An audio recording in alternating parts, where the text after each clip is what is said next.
মানে ঘুমাতে যাব তখন আবার মাই গুডনেস, এরকম করে সে সারা রাতে মানে রাত 3টা থেকে ভোর সকাল 8টা পর্যন্ত 4বার আমার সাথে এইরকম করলো। আমার নাম শামিমা। শামিমা, বয়স কত? বয়স এখন 27। 27 ইয়ার্স। ওকে, জন্ম জেলা? জন্ম পুরান ঢাকায়। পুরান ঢাকাতে আপনার জন্ম? হ্যাঁ, পুরান ঢাকাতে আমার ফ্যামিলি। তার মানে আপনি ঢাকাইয়া কুট্টি যেটাকে বলে বলতে পারেন এরকমই। আচ্ছা, পুরান ঢাকার ভাষা পারেন? হ্যাঁ। ওকে, ঠিক আছে, আপনি যে ভাষাতে যেভাবে বলতে কমফোর্ট ফিল করেন সেভাবেই বলবেন।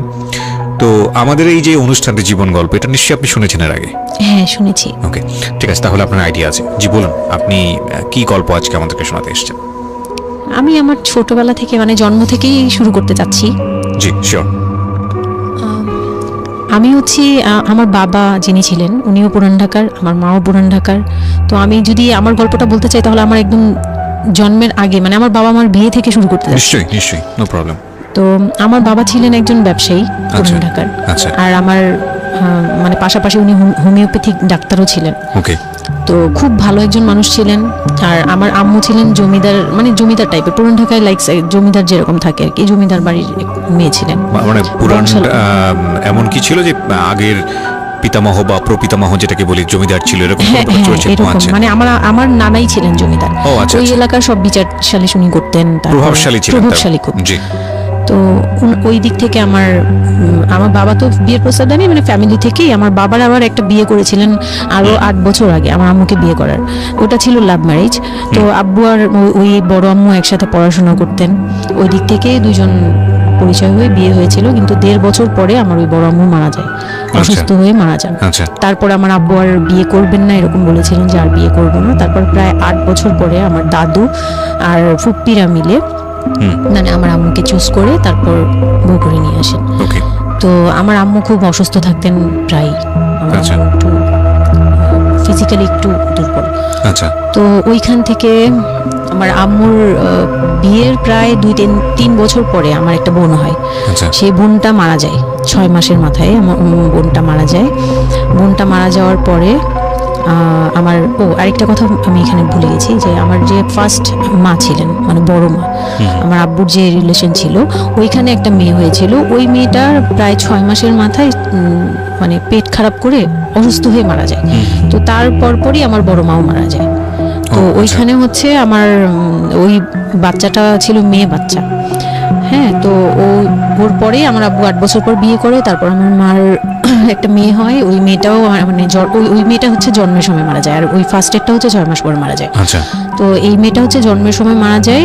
তারপর তার 5 বছর পর আমার ভাইয়া হয়, আমার ভাইয়া আসে। তারপর আমার আম্মুকে বলা হয়েছিল যে আপনার হয়তো অপারেশন করতে হবে, কারণ আপনি আর কনসেপ্ট করতে পারবেন না, খুব অসুস্থ ছিল আম্মু। 2টাই সিজার ছিল, তো ওই সময়টাতে আর কি সিজার বেশি করা যেত না, তাহলে রিস্ক মানে লাইফে একটা রিস্ক থাকে। তো ওই দিক থেকে আমার আম্মুকে বলা হয়েছিল যে আপনার হয়তো বা ইউট্রাসের অপারেশন করতে হবে। তো আমার আম্মু তখন বলেছিল যে না, আমার একটা মেয়ে দরকার, খুব অসুস্থ অবস্থায় বলেছিল আমার একটা মেয়ে দরকার, মানে আমার যদি একটা মেয়ে থাকতো খুব ভালো। হয়তো বা সৃষ্টি করতেই যাচ্ছিলেন যে একটা মেয়ে, মানে আমি যে আসবো এটা তো আর উনি জানতেন না, কিন্তু থাকে না যে অনেক সময় কিন্তু মিলে যায় এরকম। তো আমার আব্বু বলছিল যে মেয়ে হোক ছেলে হোক, আরেকটা হলে ভালো হয়। তো ওইভাবে ট্রিটমেন্ট নিয়ে আমার প্রায় 2 বছর পরে আমি আমার আম্মুর মানে পেটে আসি। তারপর আমার জন্ম হওয়ার পরে আমরা ভালোই ছিলাম, আব্বুর বিজনেস ভালো ছিল। কিসের বিজনেস ছিল? ওনার হচ্ছে ইলেকট্রিক পার্টসের বিজনেস ছিল। তো ওখান থেকে আব্বুর মানে ভালো বিজনেস করতেন। পুরান ঢাকায় ছিলাম আমরা 4 জন, একটা ফ্ল্যাট নিয়েছিলাম। আব্বু বিজনেস করতো, আমি স্কুলে ভর্তি হলাম, ভাইয়া স্কুলে ভর্তি হলো। তো খুব ভালোভাবেই কাটছিল দিনকাল। তো একটা পর্যায়ে যে আমার যখন 10-11 বছর, তখন হচ্ছে আমার আব্বুর বিজনেস একটু প্রবলেম হয়, একটু না ভালোই প্রবলেম হয়, মানে একজন খুব বড় ধরনের একটা লস সে ফেলে দেন। তো আমি এটা বলতে চাচ্ছি না। তো যাই হোক, খুব বড় একটা ট্র্যাজেডি, মানে আমার লাইফের সবচেয়ে বড় ধাক্কাটা আমি ওখানেই পাই, যে আমার আব্বু এরকম একটা পার্সন ছিল। আব্বু সবসময় বলতো যেটা, যে আমার এই মেয়েটা হচ্ছে, আমি দেখতে নাকি সেই প্রথম যে আব্বুর বেবিটা ছিল না, মেয়েটা যেটা 6 মাসের মাথায় মারা গেল, আব্বু তাকে খুব ভালোবাসতো। আমি নাকি দেখতে সেম ওরকম হয়েছি, শুধু আমি কালো, ওই মেয়েটা ফর্সা ছিল। তো আমি যখন জন্ম হই তখন আব্বু নাকি আমার ফেস দেখেই কান্না করে দেয় যে এটা আমার বড় বড় মেয়েটা যে ছিল তার মতো হয়েছে। তার মানে ও সে, মানে আব্বুর ধারণা ছিল যে সেই আসছে, এরকম এরকম কিছু। তা আব্বু আমাকে অনেক আদর করতো, মানে অন্য অন্য বাবারাও আদর করে সব মেয়েদেরই, কিন্তু আব্বুর ভালোবাসাটা কেন জানি একদম ডিফারেন্ট ছিল, অনেক বেশি ভালোবাসতেন, অনেক বলার মতো না। সারাক্ষণ টেক কেয়ার, সারাক্ষণ, রাত নাই দিন নাই সব সময়। আমার রাতে খুব বদভ্যাস ছিল, আমি রাত জাগতাম প্রচুর। প্রতি রাতেই আব্বু আমাকে হেঁটে হেঁটে ঘুম পাড়াতো কোলে নিয়ে। আচ্ছা, প্রায় 10 বছর 11 বছর পর্যন্ত আব্বু আমাকে কোলে নিয়ে ঘুম পাড়াতো, অনেক আদর করতো। আর যখন যেটা, তখন তো ছোট ছিলাম, যখন যেটা বলতাম আব্বু এখন এটা লাগবে, রাত দিন তো বুঝতাম না, আব্বু ওই সময় বের হয়ে যেত, মানে খুঁজতে বের হয়ে যেত কোথায় পাই এটা। আমার মেয়ে বলছে। তো ভাইয়ার সাথে খুব একটা এরকম হয় নাই, আমার সাথে বেশি হতো। তো ভাইয়া এটা নিয়ে একটু জেলাসও করতো। আর সাধারণতই কিন্তু মানে ভাই বোনের মধ্যে এটা থাকে, তো আমাদের মধ্যেও এরকম ছিল। তো আব্বু যখন বিজনেস লস হলো তখন খুব বেশি, মানে আব্বু ভেঙে পড়লো। আমরাও মোটামুটি, আমি তো আর বুঝি না, কিন্তু আমি তখন বুঝতাম যে আমার কিছু একটা কমতে যাচ্ছে, মানে কমতি হচ্ছে আমার। কারণ সব কিছু চাওয়ার পরপরই পাওয়া আর একটু লেট করে পাওয়া, এগুলো নিয়ে একটু মেন্টালি এতে পড়ে গেলাম। তো আব্বু বুঝতে দিত না, শুধু আম্মুকে বলতো যে ওদের বুঝতে দিবেন। আম্মু আমাদের বুঝতে দেয়নি কখনো, এরকম ভাবে করেনি। কিন্তু একটা সময় দেখলাম কি আব্বু বাসা চেঞ্জ করছে, ছোট বাসা নিচ্ছে, মানে এগুলো খুব ব্রেনে গিয়ে লাগলো যে ছোট বাসা কেন আর এরকম কেন হচ্ছে। আব্বু আস্তে আস্তে ব্যবসা গোটাচ্ছে, নতুন কিছু করার চিন্তা করছে, মানে এগুলো নিয়ে আমিও খুব ডিপ্রেসড হয়ে গেলাম। তখন আমি ক্লাস 6-এ 7-এ পড়ি, এরকম হবে 7 থেকে 8-এ উঠবো এরকম। তো আব্বু সবকিছু গুটিয়ে চলে যাচ্ছিল ওনার এলাকায়, মানে দয়াগঞ্জের ওই সাইডে, মানে আমার দাদির এলাকা যে সাইডটা, ওই সাইডটাতে চলে যাচ্ছে। ওখানে চলে যাচ্ছে, বলছে আমি ওখানেই বিজনেস করবো, ওখানে একটু মানে রুম রেন্টও কম, আমি ওখানেই চলে যাব। আর আব্বুর যে ফ্ল্যাট একটা কিনেছিল, আব্বু এর মাঝখানে একটা ফ্ল্যাট কিনেছিল কিস্তিতে, তো ওইটাও সেল করে দেয়, সেল করে বিজনেসে ওইটাও ইনভেস্ট করে। এটা একটা বোকামি করে আমার আব্বু। যাই হোক, উনিও বুঝতে পারেনি। তো ওখানে যাওয়ার পরে সেখান থেকে আব্বু আর কিছু করতেই পারলো না। আর আমাকে করলো কি, ওই সাইডটা একটু মানে রাফ এলাকা, তো যে এলাকায় আব্বুরা মানে ওখানে গেল একটু অন্য ধরনের, মানে একটু ইফটিজিং বেশি হয়, এইসব প্রবলেম ফেস করতে। আর আব্বু তো আমাকে বাসা থেকে বের হতে দিত না, আর ওই সময় আমাকে বোরকা পরাতো। তখন 10-11 বছর বয়স, কিন্তু ওই সময় আমাকে বোরকা পরাতো। তো ওই দিক থেকে চিন্তা করেছে যে এখান থেকে স্কুল চেঞ্জ করতে হবে, এইটি উঠে যাচ্ছে মেয়েটা, তো এখান থেকে স্কুল না চেঞ্জ করে ওর মামার বাসায় থাকুক, আমার ছোট মামার বাসায় আর কি। আমরা তো নানু বাড়ি তো আমার ওখানেই, বংশাল সাইডে আর কি। তো ওইখানে আমার মামা বাসায় নানু বাড়িতে রেখে আমার আব্বু যায়, কিন্তু রাখতে চায় না প্রথমে। আমার আম্মু খুব রিকোয়েস্ট করে যে এখানে ভালো থাকবে। আর আমার মামা ওইখানকার, আবার নানার পরে আমার মামাই ওখানে মোটামুটি প্রভাবশালী, মানে নানার যে প্রভাবটা ওটা আমার মামা পেয়েছে, মানে ওখানে বিচার টিচার যা হয় সব মামা করে, এখনো করে। তো ছোট মামার বাসায় গেলাম, মামি আমাকে খুব আদর করতেন, মামি আমাকে অনেক স্নেহ করেন, সত্যি কথা এখনো অনেক স্নেহ করেন, কিন্তু আমার যাওয়া হয় না, এটা আমি পরে বলছি। তো ওখানে ছিলাম, মামার বাসায় গেলাম, খালার ছেলে, বড় ছেলে, হ্যাঁ, উনি হচ্ছে আমার মানে মামার বাসায় আসছে হঠাৎ করে। আমি জানতাম না যে কেন আসছে, মাঝে মাঝে দেখা হলে সালাম দিতাম। কি নাম ওনার? ওনার নাম রিপন। ওকে। তো উনি হচ্ছে আমার মামার বাসায় আসছে। আপনার খালাতো ভাই? খালাতো ভাই, উনি আমার খালাতো ভাই, উনি আসছে। তো অনেক দিন পর আর কি আসছে। ও আমি তখন 9-এ পড়ি, পহেলা বৈশাখ ছিল, আমি 8 থেকে 9-এ উঠে গেছি পহেলা বৈশাখ। তো ওই সময়টাতে তাকে দেখলাম যে সে আমাদের বাসায়। রিপন? হ্যাঁ। তো আমি সালাম দিলাম, ভাইয়া কেমন আছেন, কারণ উনি আমাদের অনেক সিনিয়র। আপনি তখন ক্লাস 9-এ পড়েন? হ্যাঁ, 8 থেকে 9 আর কি। 8 থেকে 9-এ, ওকে। হ্যাঁ। তো ওই সময় আমি দেখে বললাম, ভাইয়া কেমন আছেন, চা খাবেন? তো আমার মামা বললো, হ্যাঁ চা বানিয়ে নিয়ে আসো। তো আমি গিয়ে পরে শুনি যে আমার মামাতো ভাই আমাকে বলতেছে যে আমার মামাতো ভাই আবার আমার একদম মানে আপন ভাইয়ের চেয়েও বেশি বলবো, কারণ ওর সাথে আমি সব কিছু, মানে ও আর আমি একসাথে বড় হয়েছি, কখনো মনে হয়নি যে এটা আমার মামাতো ভাই, নিজের ভাই মনে হতো। তো আমার বলতেছে যে তুই তো এখন আন্টি হয়ে যাবি, মানে দুষ্টুমি করতেছে যে তুই তো এখন বড় ভাবি হয়ে যাবি, হ্যাঁ তাই। আমি বলি কেন? বলে রিপন ভাই না তোরে বিয়ে করতে চায়। তো আমি খুব হেসে দিলাম, হেসে দিলাম, মানে আমি বলতেছি যে দুষ্টামি করতেছে, এরকম ভাবছিলাম যে মনে হয় ফান করছে। আমি ওর সাথে আবার কতক্ষণ চিল্লাচিল্লি যাই, উল্টাপাল্টা কথা বলিস কেন এই সেই। তো এগুলা নিয়ে ওরা সবাই মিলে আমার সাথে বলতেছে, বলে কি রিপন, কেমন কথা বলো, উনি এই সেই। বয়সে কত বড় ছিল আপনার থেকে? আমার তখন 13, আর উনার তখন ধরেন 37। 24 বছরের বড়, মানে আপনার না 24 বলতে এখানে, হ্যাঁ 24 বছরই তো বড়, 24 তাই তো? বছরের ও বড়। মাই গড, ওকে। তো উনি তখন, আমি ভাবতেই পারিনি যে এই লোকটার সাথে আমার বিয়ে দিবে সবাই। মানে ও বললে তো এটা পাগলামি মনে করার কথা, Right. যে এটা একটা পাগলামি, এটা এটা কেমন কথা ক্লাস 9 এ পড়া এক যে মেয়ে, উনি যদি মানে লিগ্যাল বয়সে বিয়ে করতে হয়তো আমার সমান একটা বিয়ে। বাচ্চাই থাকতো, হ্যাঁ। তা আমি না ভাবতেই পারিনি তখন। তারপরেও না আমি চুপ হয়ে গেছি, আমি এই ব্যাপারে ডিসিশন দেওয়ার মতো বয়স আমার ছিল না, জ্ঞানও ছিল না। তো হুট করে আমার মামা মামি আমাকে জিজ্ঞেস করারও প্রয়োজন বোধ করেনি বা জানানোরও প্রয়োজন, কি কারণে জানি না, তবে ওনারাই ডিসিশন নিয়ে বললো যে আমার আব্বু আম্মুকে জানালো, আমার মেজো খালা যে মানে আমার আম্মুর ইমিডিয়েট বড় যে, হুম, ওনাকে আমার আব্বু আম্মুর কাছে পাঠায়। হুম, আর আমার আব্বু আম্মু তখন থাকে হচ্ছে তারই আমার এক ফুপির বাসায়, বাসা ভাড়া নিয়ে থাকে আর কি। হুম। তো ফুপির বাসায় থাকে, ফুপির নিজের বাসা, তো ওখানে থাকে। তো আব্বুর কাছে পাঠায়, তখন আমিও যাই ওই বাসায়।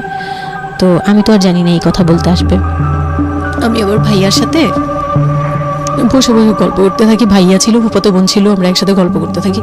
তো হঠাৎ করে শুনি যে একটু মানে আমার খালা খুব জোরে সোরে বলতেছে, মানে চিল্লাচিল্লি করে বলতেছে যে যদি এই বিয়ে না হয় তাহলে আমাদের সাথে তোদের কোনো কন্ট্যাক্ট নেই, আজকে আচ্ছা। থেকেই বন্ধ। আচ্ছা, হ্যাঁ, এই বিয়ে হতেই হবে। কেন হতে হবে? আমার আব্বু বলছে কেন হতে হবে, আমার মেয়ে তো অনেক ছোট, ও তো এই সংসারের ভার নিতে পারবে না, বলো ওগুলো আমরা দেখবো, ওরে আমরা বাচ্চার মতো পালবো। মানে উনি বলতেছে আমি দায়ভার নিলাম, আমি সবকিছু নিলাম, এইভাবে বলতেছে আমি সবকিছু দেখবো, এগুলা নিয়ে কোনো টেনশনের কিছু নাই, নিজেদের মানুষ, এর চেয়ে ভালো কোনো অফার কোনোদিন পাবা না, মানে এর চেয়ে ভালো কোনো প্রস্তাব আসবে না, এই না সেই না, সেই অনেক কিছু বলতেছে। আব্বু মুখে কনভিন্স করতেছে যে এইটা যদি তোমরা হাতছাড়া করো তাহলে আর কখনো মেয়ের জন্য ভালো কিছু পাবা না, আর আমাদের সাপোর্ট জীবনও পাবা না, তোমাদের একটা সাইড পুরো বন্ধ হয়ে যাবে, মানে আমরা আমাদের সাথে তোমাদের একদম রিলেশন শেষ, তোমাদের মেয়ে এখনই রেখে যাবো, তোমরা কি করবা করো। তো আমার আব্বু ওই দিক থেকে একটু দুর্বল ছিল, পরে আমি এটা শুনে কান্না করে দিছি, মানে সাথে সাথে কান্না করে দিছি। তো আমার ভাইয়াও বুঝছে, আমাকে নিয়ে ছাদে চলে গেছে, আমার ফুফাতো বোন, ভাইয়ার এক খুব ক্লোজ ফ্রেন্ড ছিল, ছোটবেলার বন্ধু, সেও আমাকে খুব আদর করতো বোনের মতো, সেও গেল উপরে, বলতেছে আব্বু তুই কান্না করিস না, আমরা দেখতেছি কি করা যায়। তো আমার ভাইয়া বলতেছে বলে কি আমি ওরে নিয়ে কোথাও পালিয়ে যাই, আমার মনে হচ্ছে যে আমি ওকে নিয়ে এখন কোথাও পালিয়ে যাই। যে রিপন ভাই এটা কিভাবে পারে, কিভাবে এটা বলতে পারে যে বিয়ে করবে ওকে। তো আমি খুব কান্নাকাটি করছিলাম, আমার খালা চলে গেল, খালা চলে যাওয়ার পরে আমার ভাইয়া আব্বুকে যে কি বলছে জানি না, আব্বু আবার ছাদে আসছে, আমি কান্না করতেই আসি, মানে তখন কন্টিনিউ কান্না করতেছি। তো আমার আব্বু ছাদে এসে যেটা বললো যে, আমার আব্বু তখন বললো যে বলে আমি তোমাকে নিয়ে মানে বনে চলে যাব দরকার পড়লে, কিন্তু আমি ওর কাছে তোমাকে দিব। তো আমি দেখলাম যে আব্বু ফিজিক্যালি, মেন্টালি, আর্থিকভাবে সব দিক থেকে দুর্বল, এখন আমাকে নিয়ে যদি বের হয় সে পারবে না, এটুকু বুঝলাম, তার দ্বারা সম্ভব না এটা। পরে আমাকে বললো যে তুমি যদি রাজি থাকো তাহলে আমার কোনো আপত্তি না, যদি তুমি বলো যে না আব্বু আমি রাজি না, তুমি শুধু একবার বলো, তাহলে আমি তোমাকে নিয়ে বের হয়ে যাবো, আমরা বাবা মেয়ে কই থাকবো কেউ জানার দরকার নেই। আপনার মার কি ভূমিকা ছিল এই সময়? আমার মা তখন বলতেছে যে দিবে, আমার মা ইচ্ছা ছিল যে দিবে, কারণ আমার মা তখন এই জিনিসটা বুঝে না, মানে আমার মা এমনিতেও অনেক সহজ সরল, সত্যি কথা বলতে ওনার দোষ নেই, এটা সেইটা বুঝতো না যে এই যে ডিস্টেন্সে বিয়ে দিলে এই বিয়েগুলো টিকে না, বা 24 বছর বয়সের ডিফারেন্স, এগুলো নোট করবেন এবং খুব ইম্পর্টেন্ট, আসলে খুবই ইম্পর্টেন্ট, কারণ বয়সের গ্যাপটা না ঠিক আছে, কিছু কিছু মানুষের জীবনে যে ব্যতিক্রম ঘটে না তা কিন্তু না, কিন্তু এই ব্যতিক্রমটা যদি আমরা উদাহরণ হিসেবে নিয়ে সবার উপর চাপিয়ে দেওয়ার চেষ্টা করি তাহলে কিন্তু সেটা সম্ভব নয়। ঠিক আছে, একটু খেয়াল করবেন, 24 বছরের ডিফারেন্স হচ্ছে ও এবং ওর খালাতো ভাই রিপনের মধ্যে। ও যখন 13 বছর তখন ওর খালাতো ভাই হচ্ছে 37। So it's a huge gap. সাধারণত বলা হয়ে থাকে 4-5 বছরের গ্যাপ ইজ ওকে, কিন্তু এর থেকে বেশি না হওয়াটাই বেটার। সেক্ষেত্রে 24 বছর, কোথায় 4-5 বছর আর কোথায় 24 বছর। হ্যাঁ, দেন হচ্ছে ওই বিয়েটা মানে আপনি কি বললেন, এখানে তো আমি সিদ্ধান্ত তখন- আসলে আপনার জায়গায় ছিল। সিদ্ধান্ত আমার জায়গায় বলতে আমি তখন 13 বছর বয়স, তো মানে আমি তখন প্রেমও করিনি একটাও। মানে একটা এজ থাকে কিন্তু সবকিছুরই, মানে তখন দেখতাম যে আশপাশে মানে যারা কলেজে পড়ে, আমার একটা টার্গেট ছিল যে আমিও একদিন কলেজে পড়বো, আমার অনেক ফ্রেন্ড সার্কেল থাকবে, হয়তো বা আমার ভালো একটা রিলেশন থাকবে বা বিয়ে হবে, এরকম সবারই একটা ইয়ে থাকে। কিন্তু ওই বয়সটাতে আমার ওইটুকু যাওয়ারও মানে ওই চিন্তাতে আমি যাইনি তখনও যে আমি একটা রিলেশন করব আর ওই জায়গায় বিয়ে। তো আমি আমার আব্বুকে মনে প্রাণে বিশ্বাস করতাম, তো আব্বুর উপরে ছেড়ে দিলাম। আব্বুকে আর ভাইয়াকে বললাম যে দুজন সামনে ছিল, আমাকে বারবার জিজ্ঞেস করতেছে তুমি যদি ইয়েস বলো ইয়েস, তুমি যদি না বলো তাহলে আমি তোমাকে নিয়ে বেরিয়ে যাবো। ভাইয়াও বলতেছে বলে আমিও আপনার সাথে যাবো। তো আমি দেখতেছি আব্বু এমনিতেই 1 থেকে 1.5 বছর বা 2 বছর ধরে এরকম সার্ভাইভ করতেছে, মানে নিজে যুদ্ধ করে পারতেছে না, কাজকর্ম সব কিছু বন্ধ হয়ে গেছে, মানে বিজনেস টিজনেস সব গুটিয়ে ফেলছে। তারপর উনি যে এখন নিজে চলবে ওইটাই চলতে পারতেছে না, মানে খুব কষ্ট হচ্ছে। আমাকে আমার মতো মানে আমাকে যেখানে উনি একটা রাত 24 ঘন্টা একবার হলো আমাকে দেখতে হতো, ওই জায়গায় আমার মামার বাসায় ফেলে রাখছে, প্রতিদিন হেঁটে যেত, দেখে আসতো, একবার হলেও দেখে আসতো, মানে এরকম কষ্টগুলো করছে। ওই দিক থেকে চিন্তা করে দেখলাম যে না, আমার আসলে ওনাকে প্রেশার দেওয়া উচিত না, ওনার উপর ছেড়ে দিই। তখন নাকি এটাই মাথায় কাজ করছে যে আব্বু আপনি যেটা বলবেন সেটাই। পরে তার 1 সপ্তাহের মধ্যে 14 এপ্রিল পহেলা বৈশাখ আর 23 তারিখে আমার এঙ্গেজমেন্ট হয়। এঙ্গেজমেন্ট হয়ে যায়। হ্যাঁ, ওই উনি একদম খুব তাড়াহুড়া করে যে এঙ্গেজমেন্ট হতে হবে, বিয়ে হতে হবে খুব শীঘ্রই, তো ওইভাবে এঙ্গেজমেন্ট হয়। মানে এঙ্গেজমেন্টের পরেও আমি একদম স্টপ, আমার মাথায় কিছুই, তখন আমি পুরোপুরি ব্ল্যাঙ্ক, মানে আমি যে নিজের থেকে কিছু বলবো কিছু করব আমার ভিতরে ওগুলো আর কাজ করছিল না। স্কুলে যাইতাম, অনেক সময় যাই না, এরকম আর কি, যে যেতে ইচ্ছে করলে যাই, না ইচ্ছে করলে যাই না, ওকে। এরকম হয়ে গেলাম। এঙ্গেজমেন্টের 3 মাস পরে বিয়ে হওয়ার কথা ছিল, কিন্তু ঘুরতে ঘুরতে 4 থেকে 5 মাস ইয়ে হলো। তো 2004-এ 4 থেকে 5 মাসের মধ্যে সে আমার সাথে অনেকবার দেখা করতে চাইছে, কেউ দেখা করতে দেয়নি, কারণ আমার ফ্যামিলি খুব রেস্ট্রিক্টেড ছিল এইসব ব্যাপারে, কেউ দেখা করতে দেয়নি। আর আমিও ভয় পেতাম, তো আমি খুবই ভয় পেতাম, ওনাকে অনেক ভয় পেতাম, সোজা কথা আমি ওনাকে খুব ভয় পেতাম। তো এর মাঝখানে এক ভাবি, আমার নানু বাড়িতে ছিলাম, তো মানে মামা বাড়ি, আমার মামার নিজের বিল্ডিং হচ্ছে একটা, আর নানু বাড়ি পুরোনোটা, যেটা পুরোনো বাড়ি, ওখানে তো আমার সব জয়েন্ট ফ্যামিলি, মানে আমার অন্য মামারা এবং মামাতো ভাইয়ের বউরা সবাই একসাথে থাকে। তো আমার এক মামাতো ভাইয়ের বউ তাকে খুব রিকোয়েস্ট করছে যে ভাবি আপনি ওকে একটু ডেকে দেন, কথা বলবো। তো আমার মামাতো ভাইয়ের বউ মনে করছে যে সে তো তাদের তো বিয়ে হচ্ছে, তো সমস্যা কি, ডেকে দিই। তো আমাকে আর বলেনি। প্রথম একবার আমাকে বলছিল যে দেখা করে দিবে, তখন আমি বলছি না আমি যাবো না, আমি দেখা করবো না, আমার খুব ভয় লাগতো। তখন আমার বিয়ের মনে হয় 1.5-2 মাস আগের কথা এটা।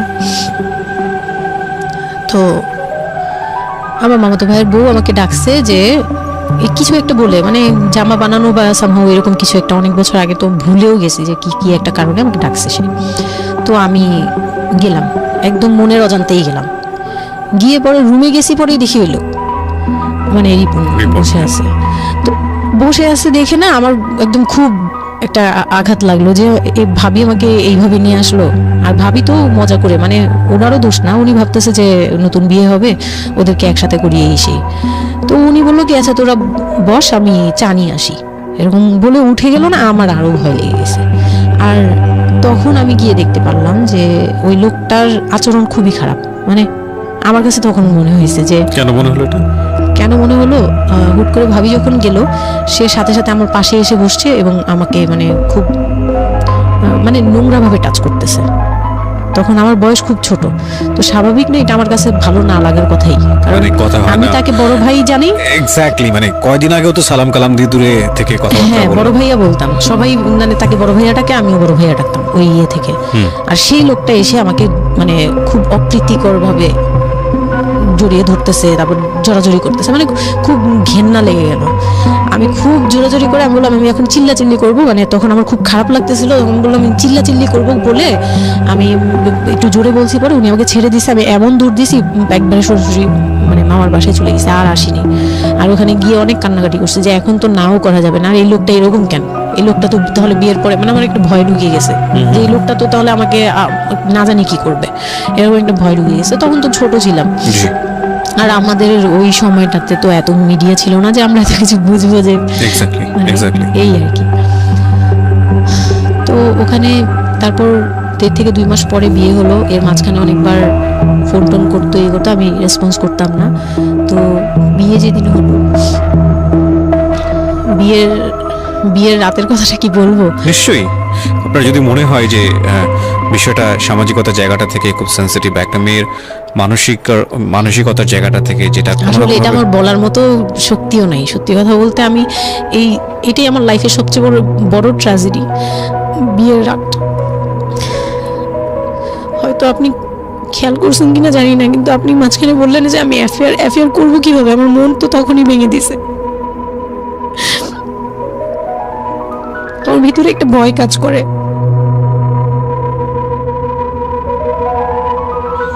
কি হয়েছিল আমি জানি, আপনি খুব সুন্দর করে বলছেন গল্প, আপনি আপনার মতো করেই বলবেন, আমরা আসলে মূল মেসেজটাই পেতে চাই।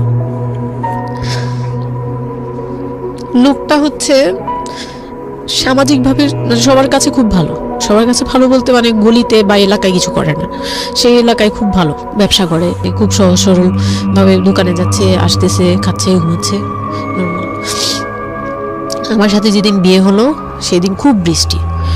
তো আমার তো ওই একদিনই আমার ভাবির রুমে, ওই দিনই আমি তার রূপ দেখে ফেলছি। তো তখন থেকে আমার তাকে দেখলে মানে গা শিউরে উঠতো, যে মনে হতো যে ভয়ঙ্কর একটা কিছু করবে। মানে মনে হতো, তখন আমি বুঝতাম না, সেক্সুয়াল লাইফটা বুঝতাম না যে সেক্স কি জিনিস, কিন্তু তখন একটা ভয় ঢুকে গেছে, খুব চাপা একটা ভয়। প্রথম কথা হচ্ছে যে আপনি একটা ছেলে এবং মেয়ের মধ্যে যে স্বাভাবিক সম্পর্কটা বিবাহ পরবর্তী, এটা সম্পর্কে আপনার কোনো আইডিয়া ছিল? আপনাকে কেউ না, বলেছে? এটা সম্পর্কে কোনো আইডিয়া ছিল না, শুধু জানতাম যে কিছু একটা হয়, আচ্ছা। কিন্তু কি হয় বা- সেটা আপনি জানতেন না? ডিটেইলসটা আমি জানতাম না। আপনাকে বিয়ের রাতে বা আগে পরেও কেউ কখনো কিছু বলে? না, আমার বিয়ের আগে আমার এক ভাবি ছিল, মানে যেই ভাবির বাসায় গেছে সেই ভাবি না, আরেকটা ভাবি ছিল, উনাই বড় যা আর কি। তো ওই ভাবি আমাকে জাস্ট কানে কানে বলছে যে আজকে কিন্তু যাই হোক একদম চুপ থাকবি, আমাকে এইভাবে বলছে, শুধু এটা বলেছে? শুধু এটা বলছে, আজকে যাই হোক আরো চুপ ভয়ানক থাক। কথা বলেছে, মানে এটা তা আমি শুনলে তো আরো বললাম ভয় যাই লাগে। হোক কি হবে, বলে কিছু বুঝো না তুমি, হ্যাঁ কিছু এতই ছোট কিছু বুঝো না, এইগুলি বলতেছে। মানে আপনার মনে আরো বেশি ভয় ঢুকে গিয়েছে? কোন ধরনের চিল্লাচিল্লি করবি না, চুপচাপ থাকবি, মানে জাস্ট হাসি মুখে এরকম করে বলছে। কিন্তু আমার কাছে একটু ভয় ভয় লাগছে তখন, যে এই লোকটা তো ওই সময় যদি এরকম মানে খপ করে জড়া ধরতে পারে, এই লোক কি করতে পারে, কি হতে পারে, মানে এই টাইপের একটা ভয় কাজ করছে তখন এই জিনিসগুলো বুঝতাম না, মানে ফিজিক্যাল রিলেশন বা এগুলি এই সম্পর্কে কিছুই জানতাম না। জানতাম যে কিছু একটা হয়, হাজব্যান্ড ওয়াইফে কিছু হয়, কিন্তু কি হয় এটা জানতাম না, এরকম ছিলাম। তো নর্মালি যখন বিয়েটা হলো, কমপ্লিট হলো, সে তো মানে কতক্ষণ রুমে যাবে এরকম একটু পজ দিচ্ছি আমি এখানে, কারণ আমি জানি যে ম্যাক্সিমাম, আমি গেস করছি এখানে, কারণ এখানে যারা শুনবে বা এই মুহূর্তে যারা শুনছে তাদের ইন্টেনশনটাকে আমি একটু ক্লিয়ার করতে চাই।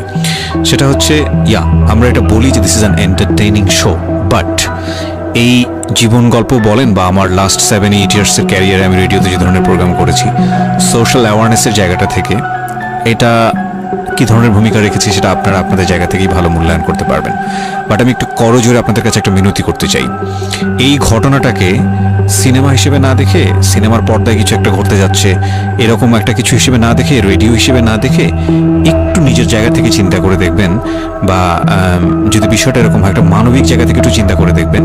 24 বছরের গ্যাপ হাজব্যান্ড আর ওয়াইফের মধ্যে, 24 ইয়ার্স, 13 বছরের একটা মেয়ে, যে মেয়েটার জীবনে প্রেম বলতে কোনো কিছু আসেনি, শারীরিক সম্পর্ক কি সে বোঝেই না, এবং দ্বিতীয়ত যে বিষয়টা ইম্পর্টেন্ট, বয়ঃসন্ধিকালের একেবারে ইনিশিয়াল স্টেজে সে আছে, সে জানি না আসলে বিষয়গুলো কি। আর 37 বছর মানে হচ্ছে আমাদের পার্সপেক্টিভ থেকে, আমাদের সামাজিকতা জায়গা থেকে একটা ছেলে যখন একদম এই সমস্ত স্টেজ, প্রেম বলেন, শারীরিক সম্পর্ক বলেন, বা অন্যান্য যে বিষয়গুলো আছে সেগুলো বলেন, সেগুলো অতিক্রম করে মোটামুটি বৈষয়িক হয়ে গেছে। বৈষয়িক বলতে আমি যেটা বোঝাচ্ছি, এই জীবনে এসে দায়িত্ব ছাড়া অন্য কোনো কিছু থাকে না 37 কিংবা 40 বছরের পর থেকে, এরকম একটা স্টেজে আছে। তার মানে ওদের মধ্যে মেন্টাল ম্যাচিংয়ের কত বড় একটা গ্যাপ। সেই জায়গাটা থেকে ছেলেটা যদি মেয়েটাকে বুঝতে না চেষ্টা করে, বিশেষ করে ছেলের দায়িত্ব, কারণ যেহেতু সে সিনিয়র, যদি বুঝতে না চেষ্টা করে, তাহলে এটা কতটা অমানবিক এবং কতটা পাশবিক, কতটা ভয়ঙ্কর হতে পারে মেয়েটার জায়গাটা থেকে, এটা একটু চিন্তা করবেন। সো বিশেষ করে যারা বাসরাত বিষয়টাকে মাথায় রাখছেন, তাদেরকে আমি বলবো প্লিজ থিঙ্ক লাইক দিস। হ্যাঁ, এখানে একটু মানবিক হওয়া প্রয়োজন। এখানে যদি আমরা শুধু এন্টারটেনমেন্ট হিসেবে বিষয়টাকে নিই, তাহলে আমি আসলে যে কারণে এই বিষয়টা আনতে চাচ্ছি সেই মেসেজটা ক্লিয়ার হবে না। Okay, so please fill the story actually. তারপর তারপর বিয়ের দিন যেটা আর কি রাতের বেলা সবাই আমাকে নিয়ে আসলো বাড়িতে, মানে ওনাদের বাসায়। তো ওই বাসায় হচ্ছে একটা রুম, মানে প্রথম হচ্ছে বাসায় ঢুকেই কোনো বারান্দা টারান্দা কিছু নেই, শুধু রুম আর সিঁড়ি, আচ্ছা। সিঁড়ি ঘর। মানে পুরান ঢাকার বাসাগুলো একটু বেশি হয়তো, খুব ছোট ছোট হয়তো, ঘিঞ্জি টাইপের হয়। হ্যাঁ, আমি একদম। একসময় জিএসআরসিতে কাজ করতাম, আমার ফার্স্ট জব ছিল ওটা, আমি সার্ভে করেছিলাম পুরান ঢাকায়। আচ্ছা। সেটাই আমার প্রথম পুরান ঢাকায় যাওয়া, এবং আমার কাছে মনে হয়েছিল যে আমি কোথায় এসেছি। অনেক ঘিঞ্জি ভাইয়া, না, এখনো এটা কারণ এখন হচ্ছে কি, নাই পুরান হয়তো। ঢাকা নিয়ে অনেকেই অনেক কিছু বলেন, কারণ ঢাকাইয়া যারা, তাদের কাছে পুরান ঢাকাটা একটা নস্টালজিক জায়গা। হ্যাঁ। আমি তো আর ঢাকায় বড় হইনি, না। সো আমার কাছে ঢাকা, আমি যখন ঢাকায় প্রথম পাড়া দিয়ে যখন পাবলিক বাসে উঠেছিলাম, তখন আমার কাছে মনে হচ্ছে আল্লাহ আমি কোথায় আসলাম, এই জায়গায় আমি কেন আসলাম। তো নর্মালি হচ্ছে ঢাকায় এরকম।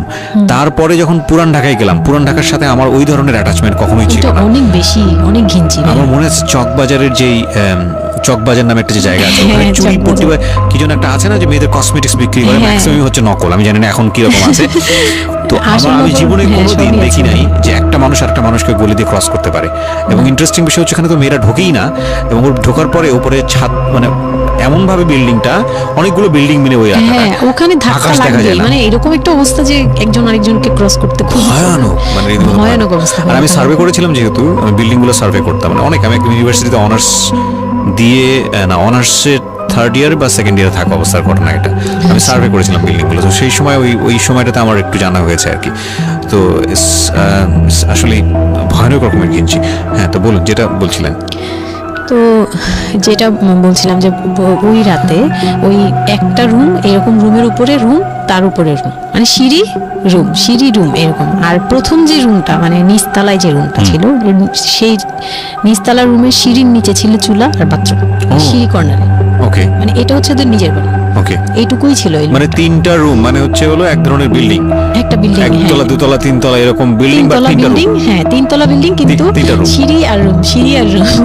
মানে কত নিচের যে, অল্প জায়গার মধ্যে এই জিনিসটা ম্যানেজ করেছে। হ্যাঁ, আমি পরে শুনেছি যে এটা আধা কাঠারও নিচে। আধা কাঠার নিচে, ওইটা আধা কাঠারও এক নিচে। শতক বা হাফ শতক জমি যেটাকে বলে। হ্যাঁ হ্যাঁ, শুধু একটা রুম আর সিঁড়ি, just এইটুকু। তো ওইটুকুর মধ্যেই মানে বাড়িটা। তো ওই বাড়িতে আমার খালার বাড়ি ছিল, আমি তো প্রায়ই যেতাম, বেড়াতে যেতাম ছোটবেলায়। তো আমাকে নিয়ে গেল, আর তিনতলার রুমে সবচেয়ে পরের রুম যেটা, ওটাতে আবার আমার মানে মেজো দেবর সম্পর্কে ছিল যে, সে আমাদেরও মানে আমার বিয়ের 12 বছর আগে বিয়ে করে ফেলছে। সে Okay. লাভ ম্যারেজ করছে, মানে উপযুক্ত বয়সে বিয়ে করছে। আর আমার হাজবেন্ড আবার ছিল যে, উনি আবার খুব লেটে বিয়ে করছে। Okay. হ্যাঁ, সেটা আমরা বুঝতেই ফ্যামিলির পারছি, দায়িত্ব, 37, হ্যাঁ। হ্যাঁ ফ্যামিলির দায়িত্ব পালন করে সবকিছু শেষ করে তারপর বিয়ে করছে। 37 আসলে খুব লেট না, কিন্তু 37 এর জায়গা থেকে 13 বিয়ে করাটা খুব অবিবেচ্য। হ্যাঁ, আমার জন্য তো সে অনেক বড়। রাইট। যাই হোক, তারপর ওই দেবরের যখন বিয়ের 12 বছর হয়ে গেছে, তখন উনি বিয়ে করছে। আর তো ওই ভাইয়া, মেজো ভাইয়া যে ছিলেন, তো মেজো ভাইয়ার রুমটা ছিল তিনতলায়। আমি জি। ওখানেই আমার বাসর ঘরটা করা হয়েছিল আর কি। তো ফুল টুল তেমন ভালো আনা হয়নি, সে খুব রাগারাগি করছে। ছোট ভাই যে যারা ছিল, এলাকার ছোট ভাইটাই, ওদের সাথে খুব রাগারাগি করছে আমার হাজবেন্ড যে ছিল।